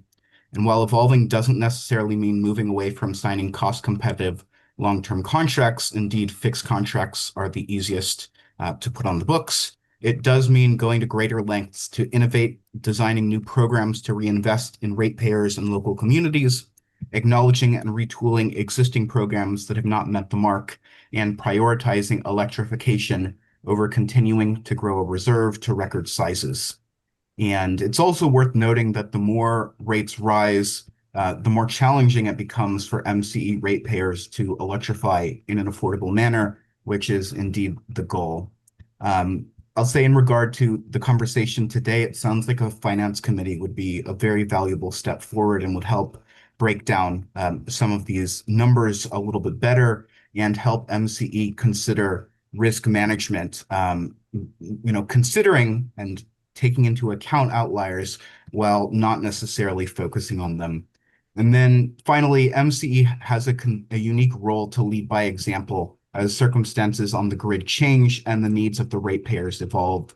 But to do so, MCE must be nimble in its decision-making and flexible in rate and program design in order to steadfastly meet its goals. Most importantly, the transition to clean energy is not homogeneous. It is occurring in phases, and MCE's adaptability will determine its success in each stage. Success in the past doesn't necessarily mean success in the future. And just because strategies worked in the past, in the last couple of years, doesn't mean that those are necessarily the most effective strategies to move forward. So really, I encourage MCE and the board to think flexibly. And, you know, just because a finance committee wasn't approved last year doesn't mean that it isn't needed this year or over the coming years. With that, I thank the board for the time, and the Clean Coalition will be available for meetings if anyone has any interest. Thank you. We have a next speaker. Go ahead. Well, hello, board. It's the voice of Christmas past. Since I served on the board and the executive committee and the audit committee, it's just with such shame coming forward to see what a failure this year has become. There's nothing more to say other than this $200 million increase in energy costs is a complete failure of management and board oversight. I had suggested we create a finance committee after the auditor had told us there was a significant deficiency in MCE's controls. And instead of management embracing that suggestion, they did everything in their power to thwart the creation of a finance committee. And then this year got rid of the audit committee, the ad hoc audit committee. There is no CFO. There is just no competent financial oversight of this institution, which is what I pointed out in meeting after meeting and was rejected by the board and management. And so here's where we're at. We've failed our constituents. We have a $12 million loss. And back in March, when the budget came up, I asked everybody why the contingency was only $14 million, which was less than 2% of the energy costs. And they said, oh, the contingency is fine. The contingency is fine. Well, it wasn't fine. And so we find ourselves in a situation that we have a $12 million loss. So the question next year will become, well, how do we increase that contingency? The only way to do that is to raise rates. But our ratepayers are paying the highest rates in the state. The highest rates in the state. It's not about PG&E alone. We are paying the highest rates in the state and asking everybody in our communities to pay more because management has failed them. And we as a board have failed them because it is our responsibility to look out for our residents and our constituents that elected us to have lower rates, to have reasonable electricity rates. But we have failed to do that. And I'm really upset with this board. I know many of you are new. Welcome to the party. Time to wake up. Your job is to protect your people who voted for you to pay lower energy rates, not higher, because the CEO would like to increase compensation for herself and the staff, which was also out of control in this budget. The budget already was borrowing $13 million from reserves. Now it's had to borrow hundreds of millions more. Time to wake up. Time to support our communities and our residents that voted you to oversee this staff to make sure that they are protected. And it is our job to stand up for them. And I'm glad there's a reporter in the room, and I hope this gets printed in every newspaper because a $200 million energy cost is unacceptable. Okay, we have a comment from Director Kohler. Go ahead. Yeah, I want to say I've been on the board the longest of anyone. And I think the speaker who just spoke was on the board for about 6 to 8 months.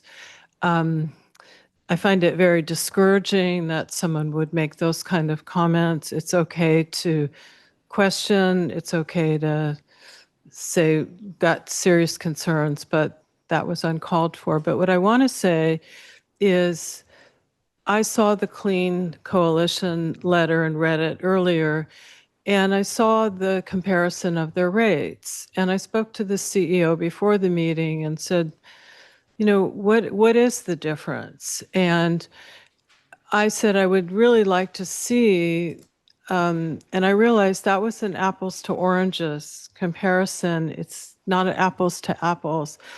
To understand more about why our rates are different.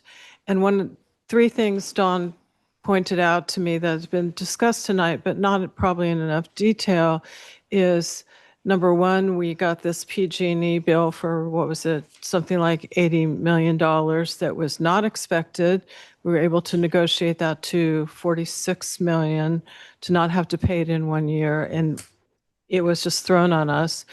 Another thing was something from the CPUC that came on to us the last minute. And the other difference is that we do, and our COO pointed this out, we do have cleaner energy purchases. So that's not all there is. And what I've asked is that we have, and I don't know if there's time at the retreat, to really talk about, or if it seems like sooner rather than later because this information's out there, is to have a comparison of our rates against some of the other CCAs. And it's not about defense. Is there something we can learn from that? Is there something that we can say, we need to do things a little differently? But I don't think it's a failure of management. I think, you know, because when I first read this whole thing, I said, what could we have done to forecast this better? And that's why I asked the question when I got here early. So I'd like to see us try to do an explanation. I think since there are so many new board members and people have been here for a while, and this is upsetting, if we can fit something into the retreat, it would be really worthwhile to really have a better discussion of where we are today from last year. So thank you.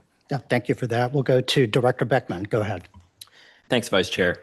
I just wanted to agree. I think there are important questions being raised this evening by both board members and members of the public. I think there are important discussions being had here over a number of important fundamental items. Whether we should have an executive committee, what our risk profile is, and whether that's acceptable to us. What our basic sort of philosophy is over whether our goal should be to get rates as low as possible and serve our customers that way, or have rates at a tolerable level and provide creative and innovative programs and serve our customers that way. I think these are all valid and important discussions to be having. I've been on this board for several years now. These are ongoing discussions. I hope they'll continue. I think they're important. I would certainly support being able to get into some of this a little bit deeper at the retreat. But I do just have to say that I take great exception when someone questions the motives or the integrity of our CEO or our staff. And I just needed to go on record saying that. Yep. Thank you for that. Any final thoughts? Yes, Director Palmares. Thank you. Don, you mentioned the creep of procurement mandates. What are we doing to push back against them? Sure. So we have a robust policy team that's engaged in quite a few proceedings at the California Public Utilities Commission, also at the CEC. And we also work very closely with CalCCA, the trade association, to do joint filings with all CCAs that are members of the trade association. It's a chunk of our budget. You'll see, when you look at that legal budget, the policy is included there. We're also advocating very heavily at the legislature. We've been very busy towards the end of the session. In particular, there were a lot of last minute things that came up, and we were able to be very close to decisions being made there. But we are concerned about regulatory costs being imposed on our customers. We're increasingly concerned. And so we are looking at how we can incorporate some new strategies going into the next year because it has gotten to a point where a lot of volatility is directly tied to regulations. Also, we're keeping track of regulatory decisions that are imposing direct costs on our customers, so that we'll have some evidence to point to as we try and make changes there.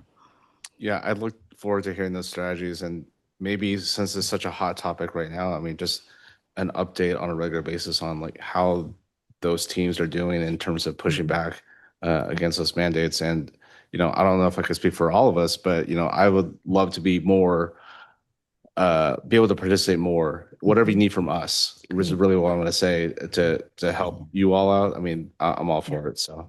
Great. Yeah, I did want to clarify a couple of things because there were a couple of comments made by members of the public that I wanted to make sure we had accurate information because I know they were well intentioned but don't always have all the data in front of them. And I'm actually excited to say a couple of these things because usually these are comments that folks aren't interested in hearing. So I wanted to point out that your board, for years, including recent years, has been very committed to providing a high renewable content based product and a high level and high number of customer programs in our community. And that really is likely to be what's driving some of the variance that we're seeing between other CCAs. But I wanted to clarify that we're not here tonight to present on how MCE compares to other CCAs. We'd be happy to do that comparison in the future. It'd be good for us to be more prepared for that and to look at the various factors that have gone into the analysis. What we are here to talk about is how our budget actuals compares with our projected budget. I just want to clarify that the great, full of good intentions letter that was sent to us by the Clean Coalition has a lot of great ideas in it. It's not clear what data it's based on, but it is clear that there's a lot of apples to oranges comparisons. So I just want to make sure folks are aware as they're looking at that there's a big difference between PCIA vintages of CCAs. MCE has been around the longest. We have very old PCIA vintages. Those are the most costly right now. I expect that is factored into the equation. Our fiscal year timing is very different. You all are lucky. It might not feel that way now, but you're getting a preview because our fiscal year ends in March. Most CCA's fiscal year ends in June, or some of them are at the end of the calendar year. So what you're looking at, if you're looking at other CCA data, it's pretty old. So it'll be interesting to see how their numbers start to shake out. And keep in mind, there's a 3 to 4 month lag in getting actual numbers. So the June numbers aren't out yet from the other CCAs, but we're happy to look at that. And we want to, see if there's a way we can hone our approach to get to a better point, better results. But keep in mind that our base rate for renewables is 60%. And the number of programs and the breadth of the programs, the amount, millions of dollars that we're giving back to our community and programs, that's not happening with other CCAs. So we're happy to quantify that as well. But that hasn't been, I don't think, factored into the equation. Last of all, I just wanted to make sure that everyone, including the public, is aware that we have a monthly treasurer's report that comes out that's available to everyone. The board receives it. I believe it's posted on our website. Anyone can take a look at that to get information on financials, not have to wait till the end of the year. Keep in mind, there is a 3-month lag. So every month we issue the treasurer's report, but it's with data that has taken 3 months to make sure it's accurate and that it is based on actual meter usage and the way customers are being billed. And lastly, there was a question about our power supply coverage. How are we doing on our power supply coverage? Great question. We answer that question frequently at TechCom, and we're going to be answering it again the first week of October, where we're bringing 2 PPAs, two power purchase agreements to that committee to get approved. We always show how this is filling a short position. What is this filling? How much of a position is left after that? So we encourage folks to come. All of those materials will be posted publicly. And I just also want to reiterate that our executive committee functions include finance committee. And one thing that could be considered is calling it the Finance and Executive Committee. That might be something we could take up in the future, but again, that's not on the agenda for this evening. I just wanted to put that out there as an idea. And then the very last thing, this is minor, but there was a comment about our short-term contracts for renewable energy functioning like a variable rate mortgage that fluctuates with the market. And I just want to clarify that that's not the way it works. We enter into fixed price contracts for short-term supply. They're shorter term, but the price doesn't fluctuate. We know what the price is in advance. The only exception to that is the VAMO contract that the CPUC dictates, where the pricing actually came in after the fact. Thank you, Don. We have a time check here. It's 8:25. Do you have a final comment, sir? Yeah, I just want to comment on your comment.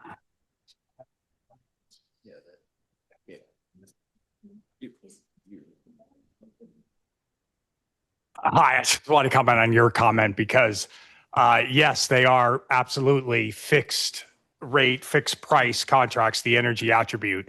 But what I was trying to say is you have to roll those at some frequency every 1 year or every 2 years. And that's what creates the repricing risk. And that's where we get into that. So I see CB nod his head there. So I think an analysis of kind of showing somehow what management determines this is a good proxy for how much is fixed rate and how much we're having to roll in the energy market over these time periods would be a great discussion topic for the offsite. Thank you. Yeah. Okay, thank you. We have, it's 8:25 now. I want to make sure we have a lot of work to complete.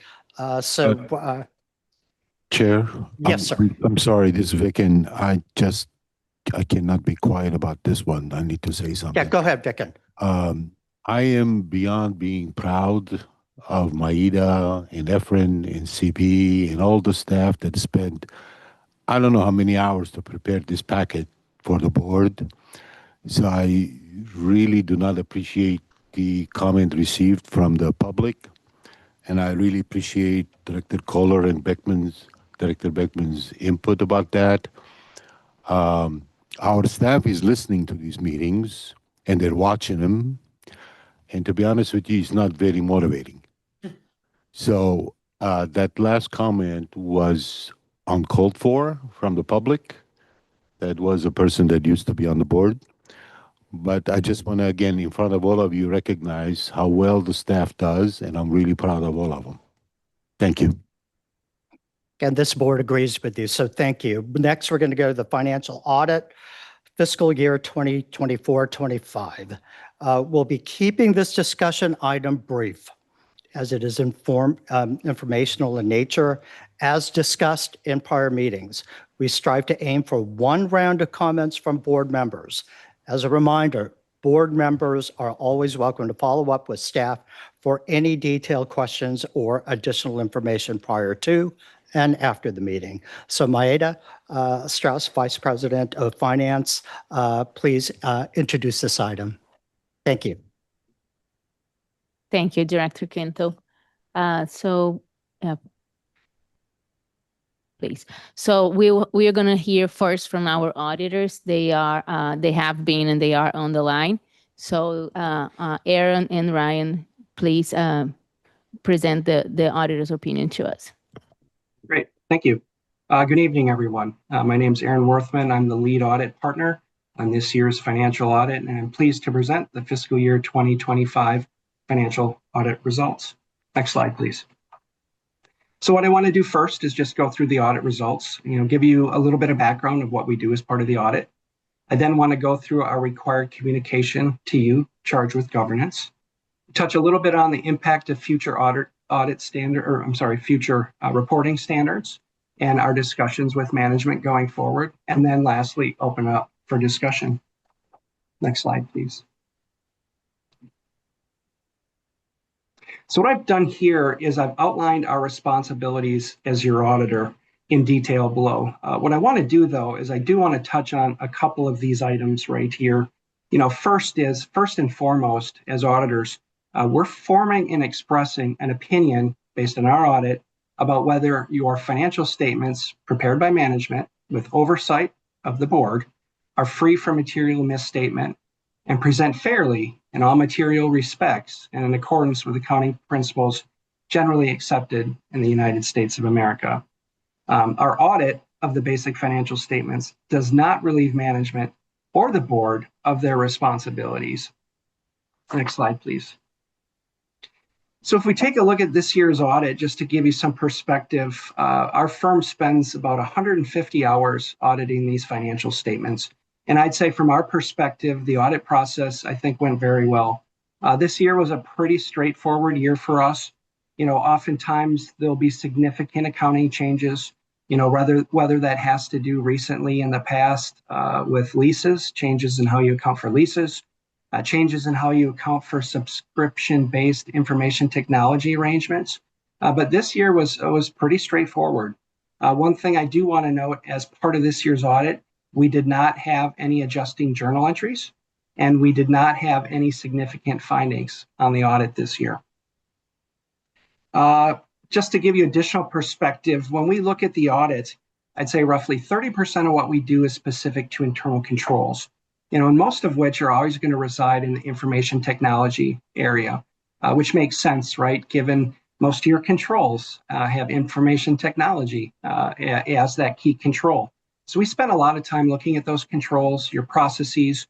We'll document what key controls need to be in place, and then we'll test to make sure that those controls are functioning. If we find areas where there'll be breakdowns in controls, we will then warrant additional substantive tests to those areas. But again, that's about 30% of what we do. 40% of what we do then is what we call our substantive testing. That would be the nuts and audits of or the nuts and bolts of our audit, if you will. It would be vouching your expenses, your purchase power. It would to the source documents. It would be confirming your cash and investments with outside parties. But again, that's 40%. And then the remaining 30% of what we do is specific to reviewing the financial statements and the planning of our audit engagement. Next slide, please. So what I've done here is I'm showing you some of the key areas of focus relative to our audit. One thing you'll note, if you were to look at your financial statements, I would think none of these should come as a surprise. You know, we spend a considerable amount of time taking a look at your revenues and receivables, your disbursements, your expenses, cash and investments, payroll, your net position calculations, and then obviously your financial reporting document and the required disclosures. Next slide, please. So our audit was performed in accordance with generally accepted auditing standards. Those are the standards that we're required to follow as your audit firm, with our audit objective being obtaining reasonable assurance that your financial statements are free from material misstatement. At the end of this year's audit, your financial statements have received an unmodified opinion, which is the highest level of opinion that we can provide as your audit firm. Now, you heard me talk earlier about internal controls and that I mentioned that we provide an opinion on your financial statements, but I do want to point out we do not provide an opinion on internal controls. However, if we identify control deficiencies, the profession requires us to categorize those in area of severity.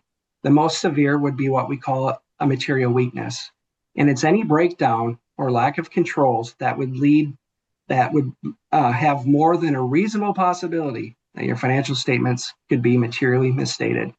And I'm pleased to report we did not identify any material deficiencies, material weaknesses. Next categorization down, which is prior slide, please. Next categorization down would be what we call a significant deficiency.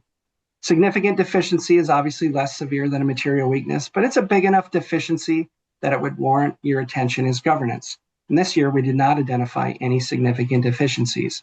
Now, as you know, last year we did identify a significant deficiency relative to one of your estimates. You know, we noted that your allowance for uncollectible accounts was actually overstated, which led to an entry that you needed to post in your financial records. That has been fixed now. That's been remediated. There are controls in place.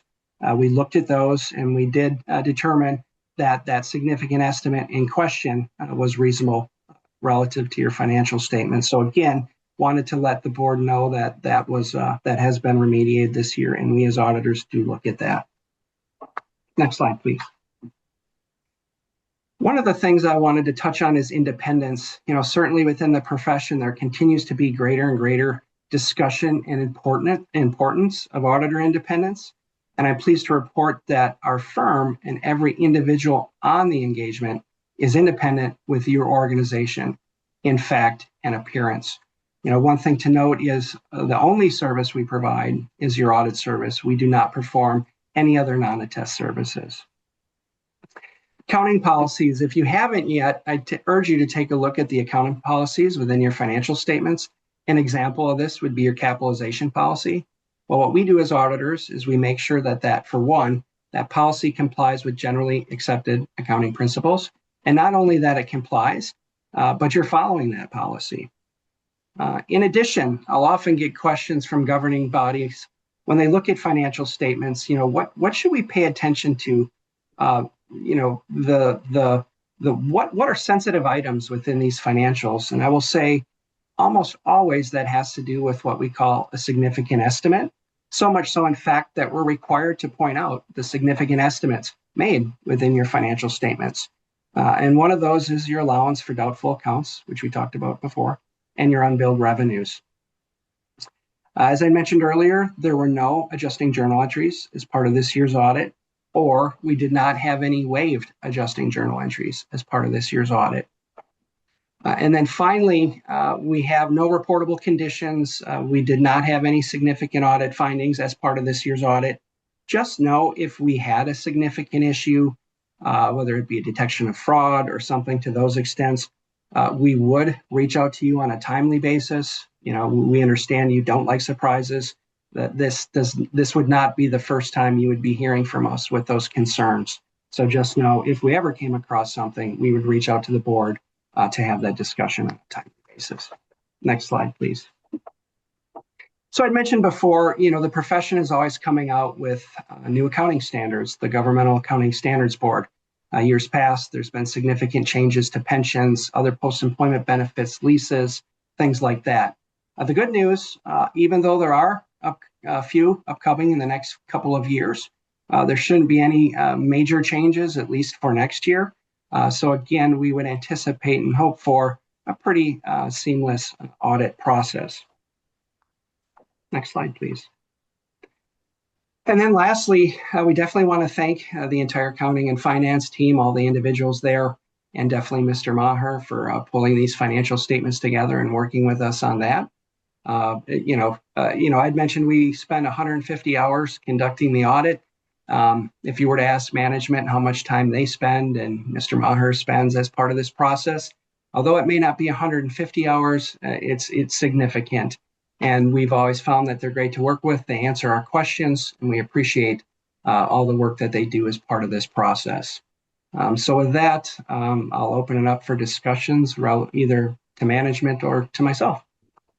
Okay, thank you very much for that presentation. Let's go to the Concord office first to see if there are any questions. Any questions? I see no raised hands in Concord. Okay, what about Solano or Napa counties? No questions, thank you. Okay, we'll bring it back here to San Rafael. Any questions? Yes, Director Second, please. Thank you very much for the audit report. And I really appreciated having the opportunity to ask questions directly of the auditors through the offered meeting. And a lot of the questions that came up in our prior discussion about benchmarks and reserves and structure, I did ask those questions of the auditors, and really appreciated hearing from them that, that our reserves are comparable with other agencies. They also have other CCA clients. And so just getting some of that context from auditors who have their own ethical standards and are looking at other agencies, I thought was a really helpful discussion. And that they, didn't have any concerns based on sort of the information that was provided and questions asked. So thank you for this report. And it's great to have no significant findings, which isn't a given. But I just would recommend when that opportunity comes, I found it to be a valuable opportunity to ask to the auditors. Okay, any other questions here in San Rafael? Okay, next we'll go to questions from members of the public. Any questions? Okay, what about online? I see no raised hands. Okay, great. And this is a discussion item, so I want to say thank you to our colleagues at Baker Tilly. Thank you very much. Thank you very much. Okay, next we'll go to legislative session recap. And we have Stephanie Chen, our Vice President of Legislative Affairs, and she will be introducing this item. Go ahead, Stephanie. Thank you so much, Chair Quinto, directors. Good to be with you this evening. If we could pull up the slide deck, please. I am Stephanie Chen, Vice President of Legislative Affairs. And just as a quick process note here before we dive in, this slide deck has been updated very slightly from the one that was distributed in your board packet. And the reason for that is to reflect the results of the last days of session, which happened after we finalized that packet. So this current version will be distributed to you after the meeting tonight. Next slide, please. So in terms of where we are in the calendar, the legislative session here in California officially wrapped up last Saturday around the middle of the day. And that was actually about a half a day extension that the legislature needed to give itself so that they could vote out a 6-part energy package on electricity affordability, on cap and trade, and on gasoline. And we'll talk about the relevant pieces of that deal in the coming slides. The governor now has about a month to sign or veto all the bills that were sent to his desk this session, although he is going to be signing that energy package of bills tomorrow morning.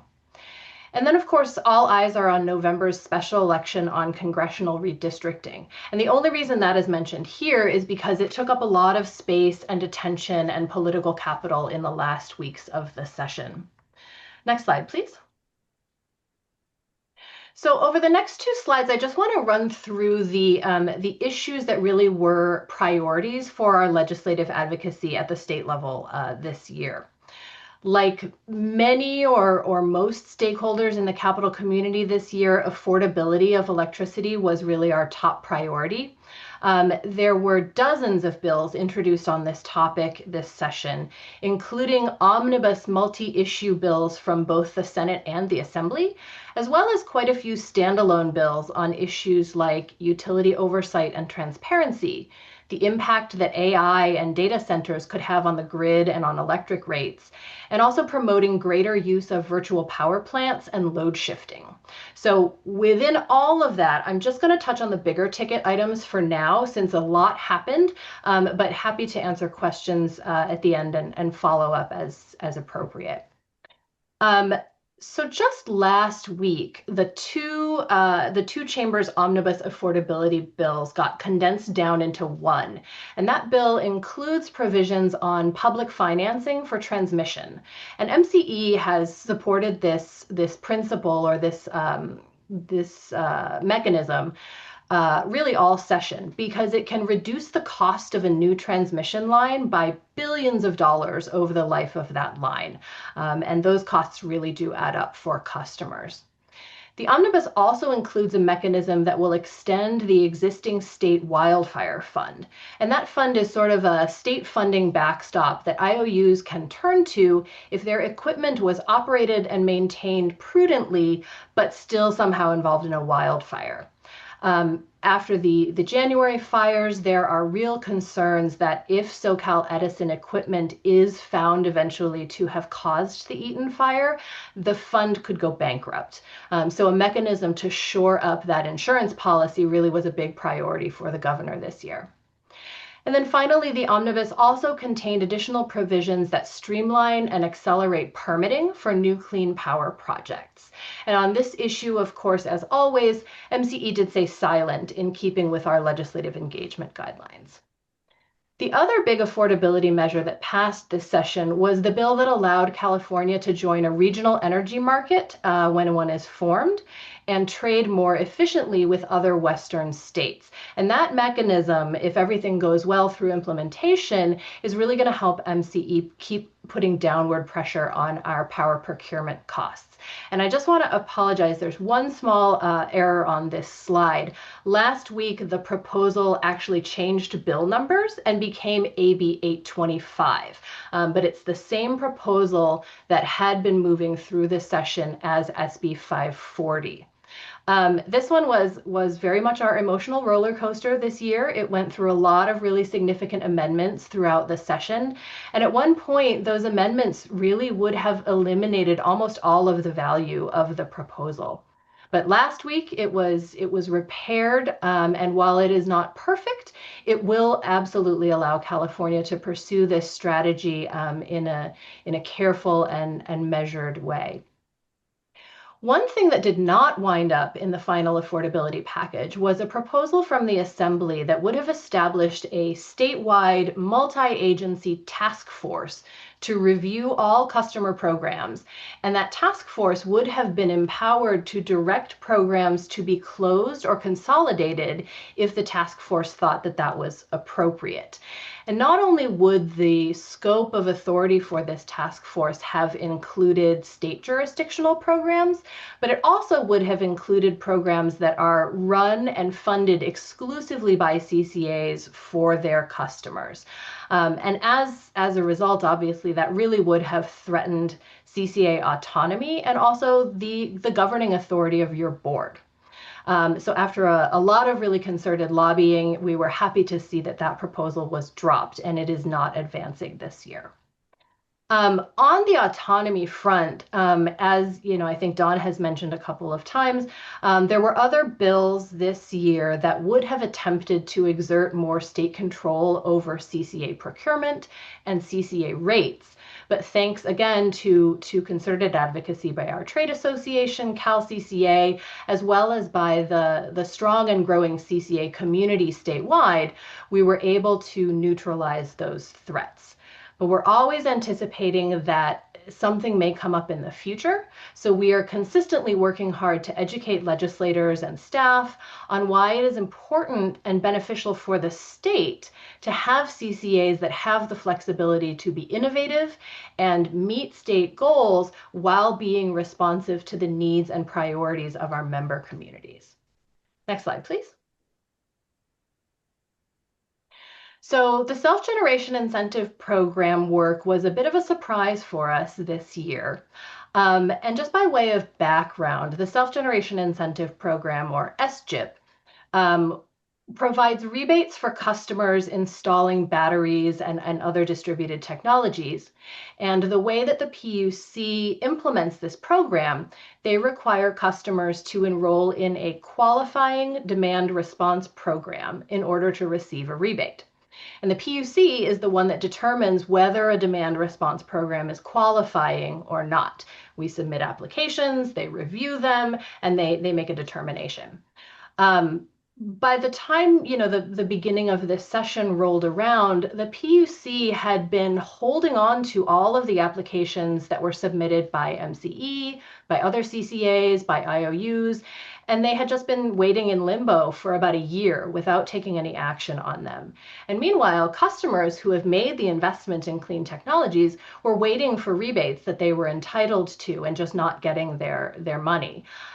Some customers were actually opting out of CCA service because they believed that they couldn't get their rebate if they were still enrolled with MCE or with their CCA.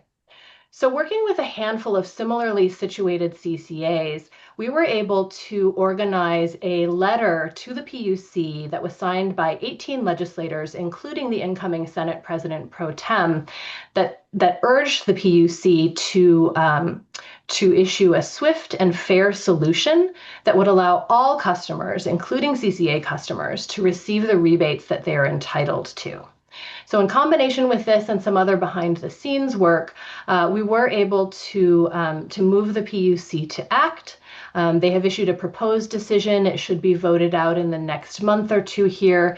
And while the decision it issued doesn't solve this problem for all customers, it does solve the problem for low-income customers, which, though it is a partial solution, it is an important one. Again, this year, in the area of energy efficiency, we were concerned about the possibility that funding for energy efficiency programs at the state level, which would include MCE's programs, as well as those administered by the IOUs, would be threatened.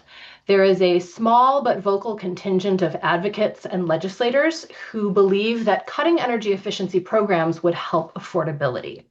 Now, MCE strongly disagrees with this. We have seen through our program data that our programs, as well as the statewide portfolio of energy efficiency programs, help both the customers that participate in those programs, but also non-participating customers save money because they lower demand on the grid.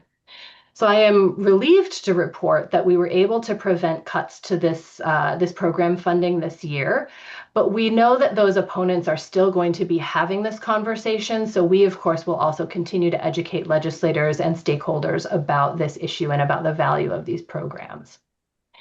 And then last on this slide here, we also want to protect funding for building decarbonization programs. These are programs that help customers switch from gas to electric appliances. MCE offers some support for electrification through our energy efficiency programs. And on top of that scaffolding of our programs, we're able to layer on additional stacks of funding from other state programs as we're working with individual customers. And it's some of those other stacks that we were looking to protect here as well. Zooming out to the state level on this issue, California has a state policy goal, and we've had it for about 10 years now, to reduce building emissions significantly. And while there were no cuts to funding for those programs this year, there's also still no stable long-term state funding source to help us actually achieve those goals. So we anticipate that here too, we're going to need to continue to advocate for funding to support that goal and to help California achieve it in the coming years as well. Next slide, please. So these other hot topics, they took up a lot of time and attention this year, but there weren't necessarily ones where MCE engaged at all or where we engaged only minimally. So I'll just touch on them very briefly for context. As folks may have seen, the energy deal also included a reauthorization of the state cap and trade program through 2045, and it has been renamed Cap and Invest to acknowledge that the bulk of the revenues that are earned from auctioning emissions allowances get invested back into California's infrastructure and communities and customers. This one was a big priority for the governor this year as well. On the state budget, again this year, we saw that the state budget was in a slight deficit, which of course complicates all decision making across all issues. And I think that was especially true this year when facing the significant uncertainty around how much federal funding we would lose across multiple issue areas, and at what time those hits would come. But the state budget deficit also means that there are fewer options that decision makers can turn to when it comes to trying to pull costs out of electric rates. For example, a lot of rate increases on the PG&E side of the bill, the transmission and distribution side of the bill, come from wildfire mitigation costs. And there could potentially be a lot of support from a lot of stakeholders for shifting some of those wildfire mitigation costs out of rates and into the state general fund, but that's simply not possible in a deficit. So it really is just a hypothetical conversation when we're facing a budget shortfall. We also this session saw a lot of scaling back around CEQA and permitting across policy sectors, including housing, including clean energy, including others. These were contentious proposals. There was a lot of debate around them. But across the Capitol, we also see a lot of interest from a lot of legislators in figuring out, again, across sectors, how to build more and how to build faster. So I think we could see more activity in this area around permitting more broadly in the next session as well. And then finally, of course, there was a lot of attention this session on responses to a wide variety of federal actions, figuring out how to backfill for those lost federal funds. The Attorney General has filed dozens of lawsuits on a number of different topics. And then, of course, the redistricting special election. So I think we can expect more of that same kind of responsive activity next year as well. If that ballot measure does pass, MCE's delegation in the House of Representatives will change very slightly. It will expand a little bit, but we will circle back to that with some additional detail after the election if that measure passes. Next slide, please. So I won't spend too much time here because there was some additional detail in your board packet from July after HR 1 passed, but I'm of course happy to answer any questions if folks have them. But in a nutshell, HR 1 accelerated the sunset for federal solar and wind tax credits, and it also imposed significant new restrictions on projects that want to claim those tax credits with respect to use of components made in certain foreign countries or by companies that are affiliated with those countries. HR 1 also accelerated the sunset of customer-facing tax credits as well, and our public affairs team has put together a great resource for our customers and communities to make sure that folks know what those new timelines are in case they are making investment decisions for their homes and businesses. And that resource is available on our website. We are also, since HR 1, seeing new regulatory restrictions on renewable technologies. Offshore wind is a really big target for the current White House, but also solar and onshore wind are seeing some restrictions. And those restrictions are especially significant when it comes to projects that are located on federal land or where the transmission line that connects that resource to the grid has to go over federal land. And then finally, we do expect to see some significant budget cuts to a wide range of federal agencies and programs, including those that touch on the energy sector. Within that, to date, we have not heard anything from either the Department of Energy or from HUD about clawing back any of MCE's previously awarded grants. Those dollars are rolling out extremely slowly, but we have not heard anything saying, hey, we're taking that money back. You're not going to get it. But knowing that this kind of thing has happened to other organizations and in other places, we are, of course, staying vigilant there and being very cautious about how we proceed with implementation or how we wait to proceed with implementation in the projects that are expecting to receive some of that supplemental funding. Next slide, please. So this slide and the next one are really just a status report on all of the bills that MCE took a position on this session. So I won't spend too much time here because it is late, but you can review when we distribute the updated deck if you're curious. And we will also update you in a future board packet on the governor's signing or veto results for the bills that have been passed to his desk. And if we could skip 2 slides ahead, please, to the cows. Excellent, thank you. So looking ahead to next year, we know we're going to need to continue educating legislators and stakeholders in the Capitol community on the benefits of thoughtfully designed customer programs and make sure that folks understand that while there is, of course, always room for improvement, cutting programs is going to do more harm than good. We're also going to keep our sleeves rolled up and collaborate with our allies on additional affordability solutions, but ones that will align with MCE's other agency goals and priorities, as well as helping to put downward pressure on electric rates. And that's not just on the procurement side, the buying of electricity side that MCE engages in, but also measures that could help put downward pressure on the transmission and distribution side of the bill.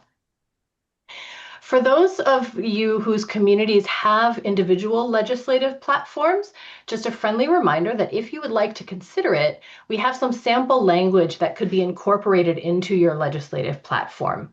This can be really helpful when there's an organizing effort underway, like sign-on letters or phone calls to state or federal legislators. Having that relevant language already in your legislative platform can help your board or council move more quickly to take advantage of that advocacy opportunity. So please do reach out to me or to our board team if you would like to see a copy of that language. And last, of course, please do let me or our board team know if you would like to be on our short list for when we are scheduling meetings with our state or federal legislators.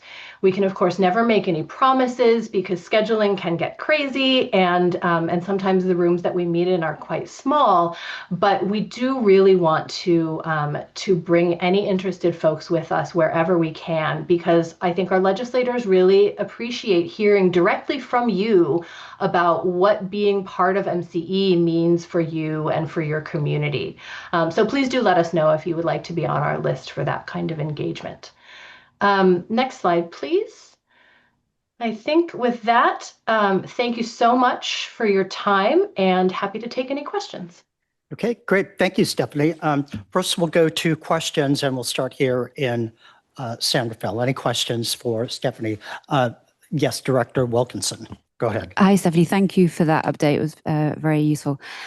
Could you talk a little bit about the federal policy on nuclear? Because it seems at the same time that they're deprioritizing wind and solar, there seems to be this big push in nuclear. Can you give some background there in terms of what that means in terms of actual federal dollars? Are there real meaningful dollars going to nuclear? And also whether that's changing the conversation at all in Sacramento around the moratorium that exists right now, particularly around the conversation of data centers where they seem to need to be tied to SMRs and they're being developed in other states, but not here in California. Thank you. Sure, that's a great question. And if I'll actually take those in reverse order, I have not heard anything this session about whether the change in federal priorities is increasing the interest in revisiting that ban. that statewide ban. And for folks who are not familiar, California has had a policy on the books at the state level for several decades now that says that no new nuclear facilities can be built in the state of California until there is a permanent solution at the federal level for storage, safe storage of nuclear waste. We have not heard any real proposals this session about revisiting that. We actually have heard more interest in setting the stage for nuclear fusion than we have revisiting that fission ban. Okay, any other questions from San Rafael? Next, we'll go to Concord. Any questions? There are no raised hands in Concord. Okay, what about Napa or Solano? Okay, Stephanie, Sorry, thank yes, you. This is Napa. There is one question. Go ahead. Thank you. You mentioned potential, if you will, clawback of federal funding that could happen at the federal level. Napa experienced that $35 million in terms of a BRIC grant. What are we looking at the potential of those funds being clawed back from MCE, and what's that timeline potentially? It's hard to say. We have not heard any immediate threats, and all of the grants that we do have, which total just a few $1 million in total, were encumbered in previous federal fiscal years. Now, that's not to say that given the current administration's approach to federal grant making, that they may not try at some point to roll those back. But all we can really say right now is that we are not aware of any attempts at this point. We've heard no interest expressed in that. So I think it's a bit hard to predict what this administration may do. But what I can share about all of those grants is that they were specifically designed to be additive on top of things that we are already doing with existing staff, existing contract infrastructure. So the additional money that we would get from a federal grant really just means that we would be able to serve more customers with that existing program. So if that money, for whatever reason, does not materialize, we won't actually be in a hole as a result of that. We just wouldn't be able to expand the eligible customer base as much as we would have liked to. Thank you. I feel much better with that answer. I appreciate that. Okay. Fingers crossed. Thank you very much, Stephanie. I know, I had to deal with the idea that the governor wanted to backfill and use Prop 4 funds that was supposed to go to wildfire and stick that back into the state general fund. And so we called the governor on that, and so he changed his mind. So no, in the future, we're going to have some deficit years ahead. So a lot of these things that cost a lot of money are not going to be signed. So I will be with the governor tomorrow morning at 8:30 sharp at Golden Gate Park, and I will be there with the signing. And I'm using my incoming hat of president of Cal Cities, but I will also wear my MCE hat on that, and I'll keep everyone posted on that. So look in the news, the morning news tomorrow at 8:30. Well, we will have the signing somewhere in Golden Gate Park. Okay, thank you, Stephanie. Next, we'll go to number 9, which is a performance evaluation process overview. And we have Shaheen Khan, Vice President of Human Resources, Diversity and Inclusion, and he will be introducing this item. Go ahead, Shaheen. Vice Chair, did you want to open it up to public comment for that last item? Oh, I'm sorry. Okay. Any public comment? I see no raised hands online or in San Rafael. Okay, thank you very much. My apologies. Next, we'll go to Shaheen. Go ahead. Thank you, Director Quinto. Good evening, MCE board members. My name is Shaheen Khan, and many of you may know me. I am the VP of Human Resources, Diversity and Inclusion at MCE. This evening, I'll be presenting the discussion item of MCE's performance evaluation process. Next slide, please. The first part that I will be going over is the staff review. Next slide. So at our agency, we have reviews that are based on key performance indicators that are included in our job descriptions. Each position at MCE has its own job description. And within those job descriptions, there are several key components. Some of those components include essential duties and responsibilities. This is what clearly defines what the position is responsible for completing and doing. Minimum qualifications. So what are the skills, abilities, experience, and education required to be offered or promoted into that role? KPIs, key performance indicators, performance dimensions. This is our version of competencies, or like we like to call it, approach to work. As we all know, staff members have many ways that they can approach the way in which they do their work, complete tasks, make progress, complete initiatives, lead meetings, etc. This doesn't mean the approach taken is the most effective or efficient. This is where we've found including performance dimensions in the approach on how staff do the work can be changed, modified, or adapted in order to be more successful and effective in their roles. So now if we take a look at this slide here, we'll see that our staff review process is broken out into two phases. We have quarterly reviews and we have our annual performance evaluation. Our quarterly reviews occurs each quarter and is between the supervisor and the direct reports. The supervisors provide downward feedback and staff have an opportunity to provide upward feedback about their supervisor. The annual performance evaluation, it takes feedback from all the quarterly reviews and has 4 key components. 1, the self-review of the employee, the supervisory review, upward feedback, and a 360 peer review component, which comprises of upward, downward, and across the agency feedback. Next slide. So if we take a closer look and dig a little deeper into the quarterly review process, it's comprised of 2 main parts, upward and downward feedback. The upward feedback component is the opportunity our direct reports have to provide feedback about their supervisor. And there's a guiding question. The guiding question is, how can your supervisor support you better or differently? The feedback that is shared in this particular part of the quarterly review is on the supervisor's review, and it's available for their supervisor to see and view. Reason for that is ongoing conversations can happen between the supervisor and the supervisor on the feedback that is shared and captured. Next slide. If we take a look at the supervisor's review, which is the downward feedback about the direct report, there's 4 key elements that are captured in the quarterly review. It targets around conduct, performance, development, and areas of success. Again, there are 5 guiding questions that are comprised in the quarterly review. 1 being, are work products professional, clear, and comprehensive in keeping with MCE and department standards? 2, establishes and maintains good working relationships with internal and external customers by understanding and responding promptly to their needs and expectations. 3, builds productive and collaborative rapport with employees at all levels within the agency, treat others with respect, dignity, and fosters the values of our agency.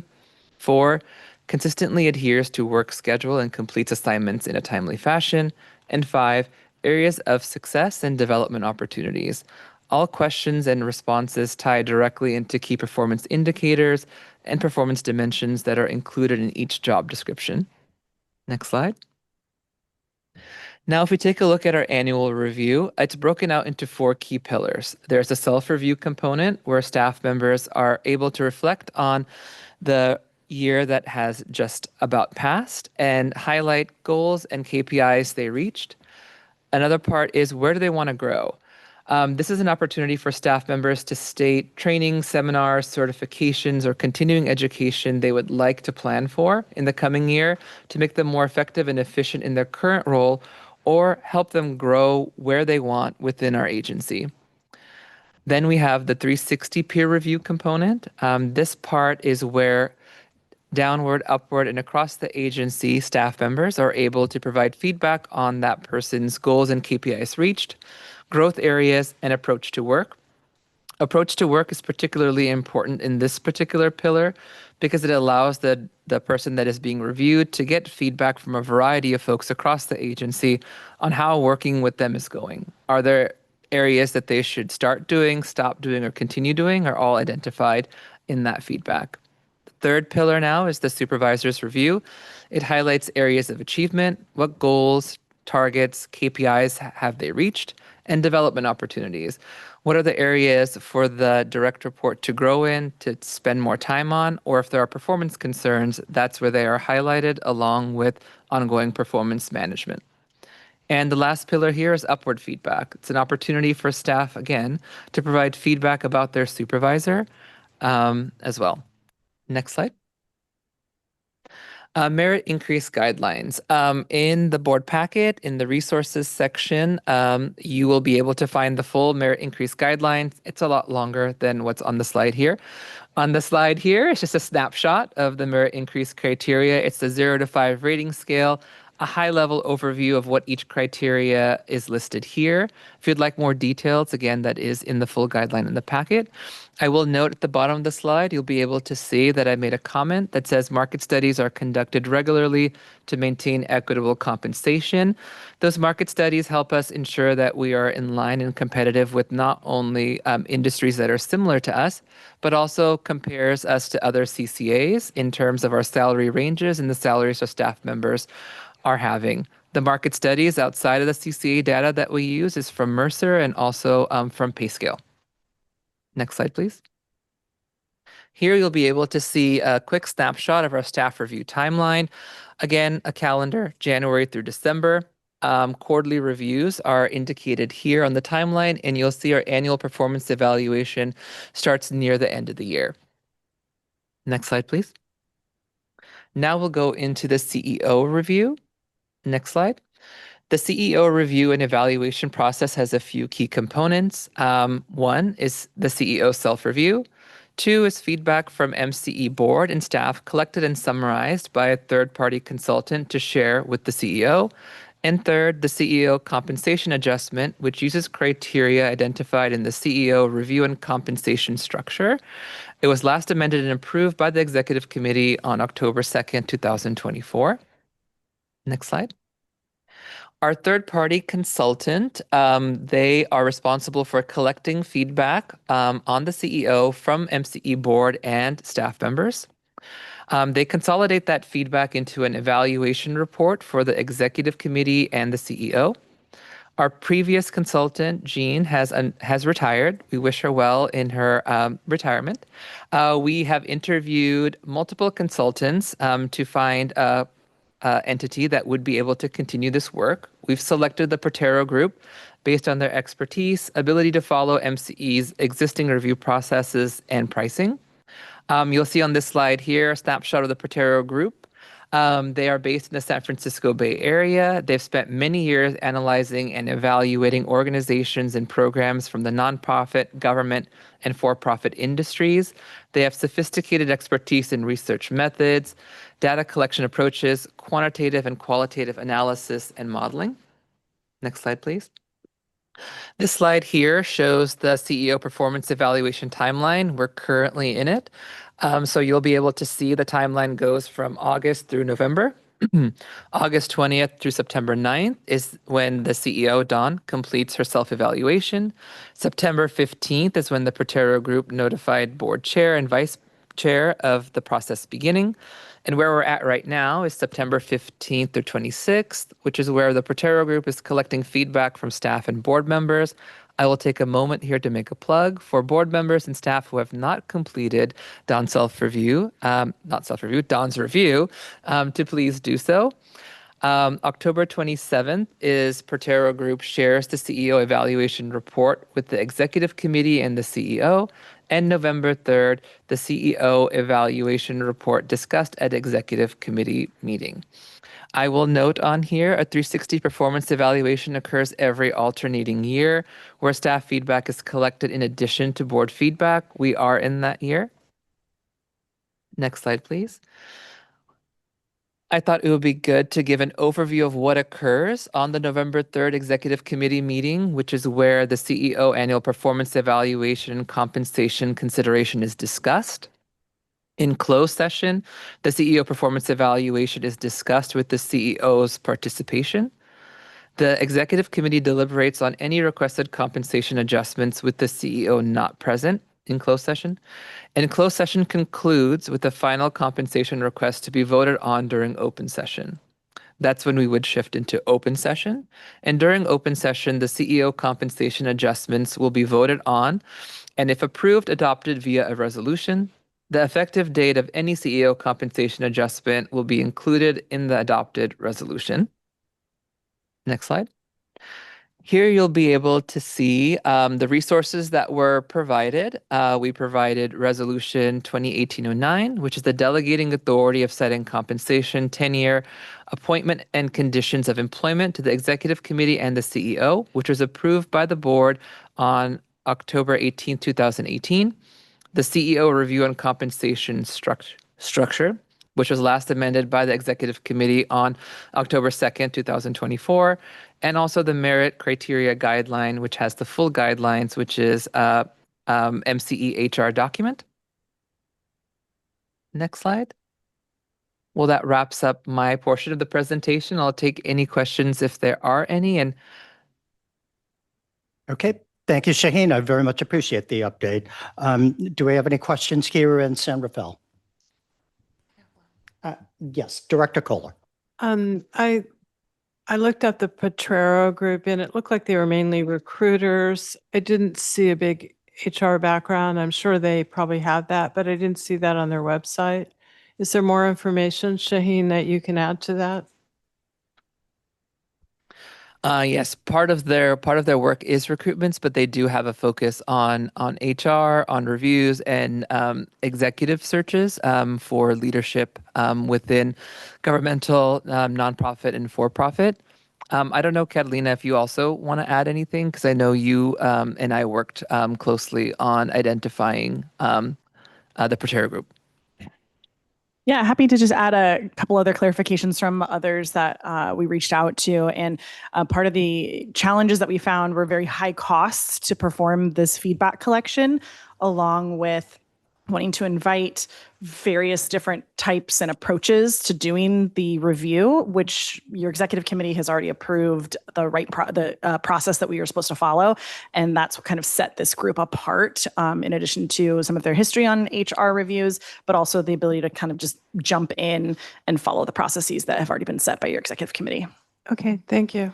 Okay, Director Wilkinson.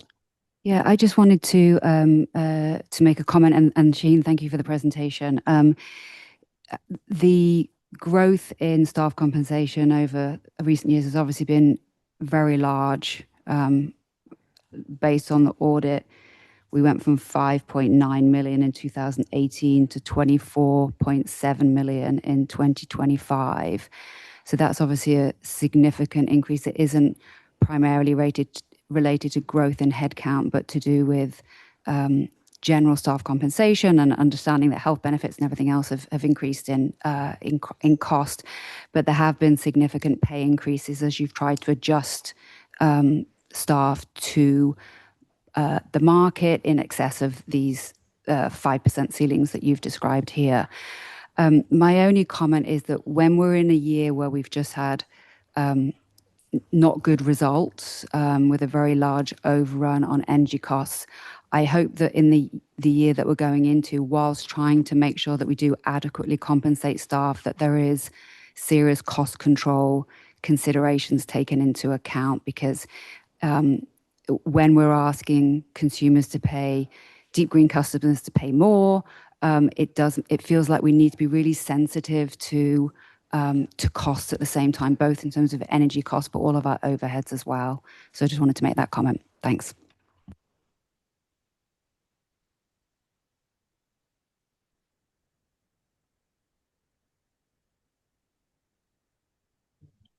My apologies. Any questions here? Any questions in Concord? There are no raised hands in Concord. Okay, very good. So this is just a discussion item. Any comments from the public? Here, online? Okay, good. Next, we go to board and staff matters. I just have one good news thing. Some of you may remember that last year I brought to the town of Fairfax us paying for a deep green incentive to allow 100 households for free above the cost of light green for a year to sign up for Deep Green. And we worked with MCE staff, Sebastian Kahn and others and staff, as we did years ago when we had an incentive where I'd obtained a grant. And so we just received word from Sebastian Kahn that today we have achieved the 100 households. So 100 households in Fairfax are added to our already Deep Green membership, and they will have free Deep Green for 1 year. I also want to point out that we are now at 13.2% signups for Deep Green in Fairfax. And the last I remember, the average for the other MC jurisdictions was around 8.2. It's probably up more now, but I just want to challenge you all to consider something like this, because it really kick-started us several years ago when we did the first push, and working with MCE was pretty seamless. And so I just want to thank staff for the work, and we're looking forward to more happy Deep Greens customers in Fairfax. Thank you. Congratulations. Yes, Catalina. Thank you. I'll be really quick. I just wanted to provide a resource for the board based on today's discussions. There was a pro forma update in the November executive committee meeting last year where the VAMO contract pricing issue came up, and there was a discussion and presentation made about the potential fiscal impacts so that we were able to let the executive committee meeting or executive committee know about those potential impacts. And I believe that's on our website, and we can make sure our clerk forwards that presentation just so that you all have that, as some of you may not have been on the board at the time. And then just one other quick thing to note is that we've always been including our legislative and regulatory updates in our packets. They're usually tucked at the end. We give you all of the regulatory filings as well, which are lengthy, but to kind of show the efforts of our policy team. And we provide that kind of summary of the highlights that we think you all should be able to read and have handy. We've now started incorporating that with this meeting on the consent calendar, just so that it's kind of there for your awareness and easier to grasp and recognize. Okay. Thank you. All right. Thank you very much. We'll go to Napa. Your hand is raised. Yes, thank you very much. Liz here. Just wanting to circle back to some comments and requests made earlier during the budget discussion. I do hope, actually I don't want to hope, I want to make a referral, if that's the right word, for a finance committee to be discussed at the board level. I feel like there's a disconnect with what's happening on the executive board versus what's happening on the greater board. And this feels appropriate for a discussion and review and decision for the greater board to meet with or to discuss with in the future. Sorry, I'm tongue-tied, it's getting late.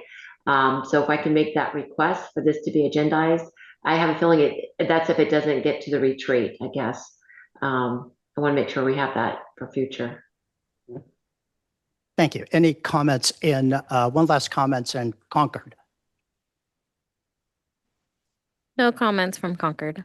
Okay, very good. So we're going to adjourn this meeting at 9:25. On behalf of Chair Chanel Scales-Preston, I will adjourn this meeting in honor of Greg Tillman, MCE's Associate Director of Rates, who will be greatly missed. Thank you and have a good evening.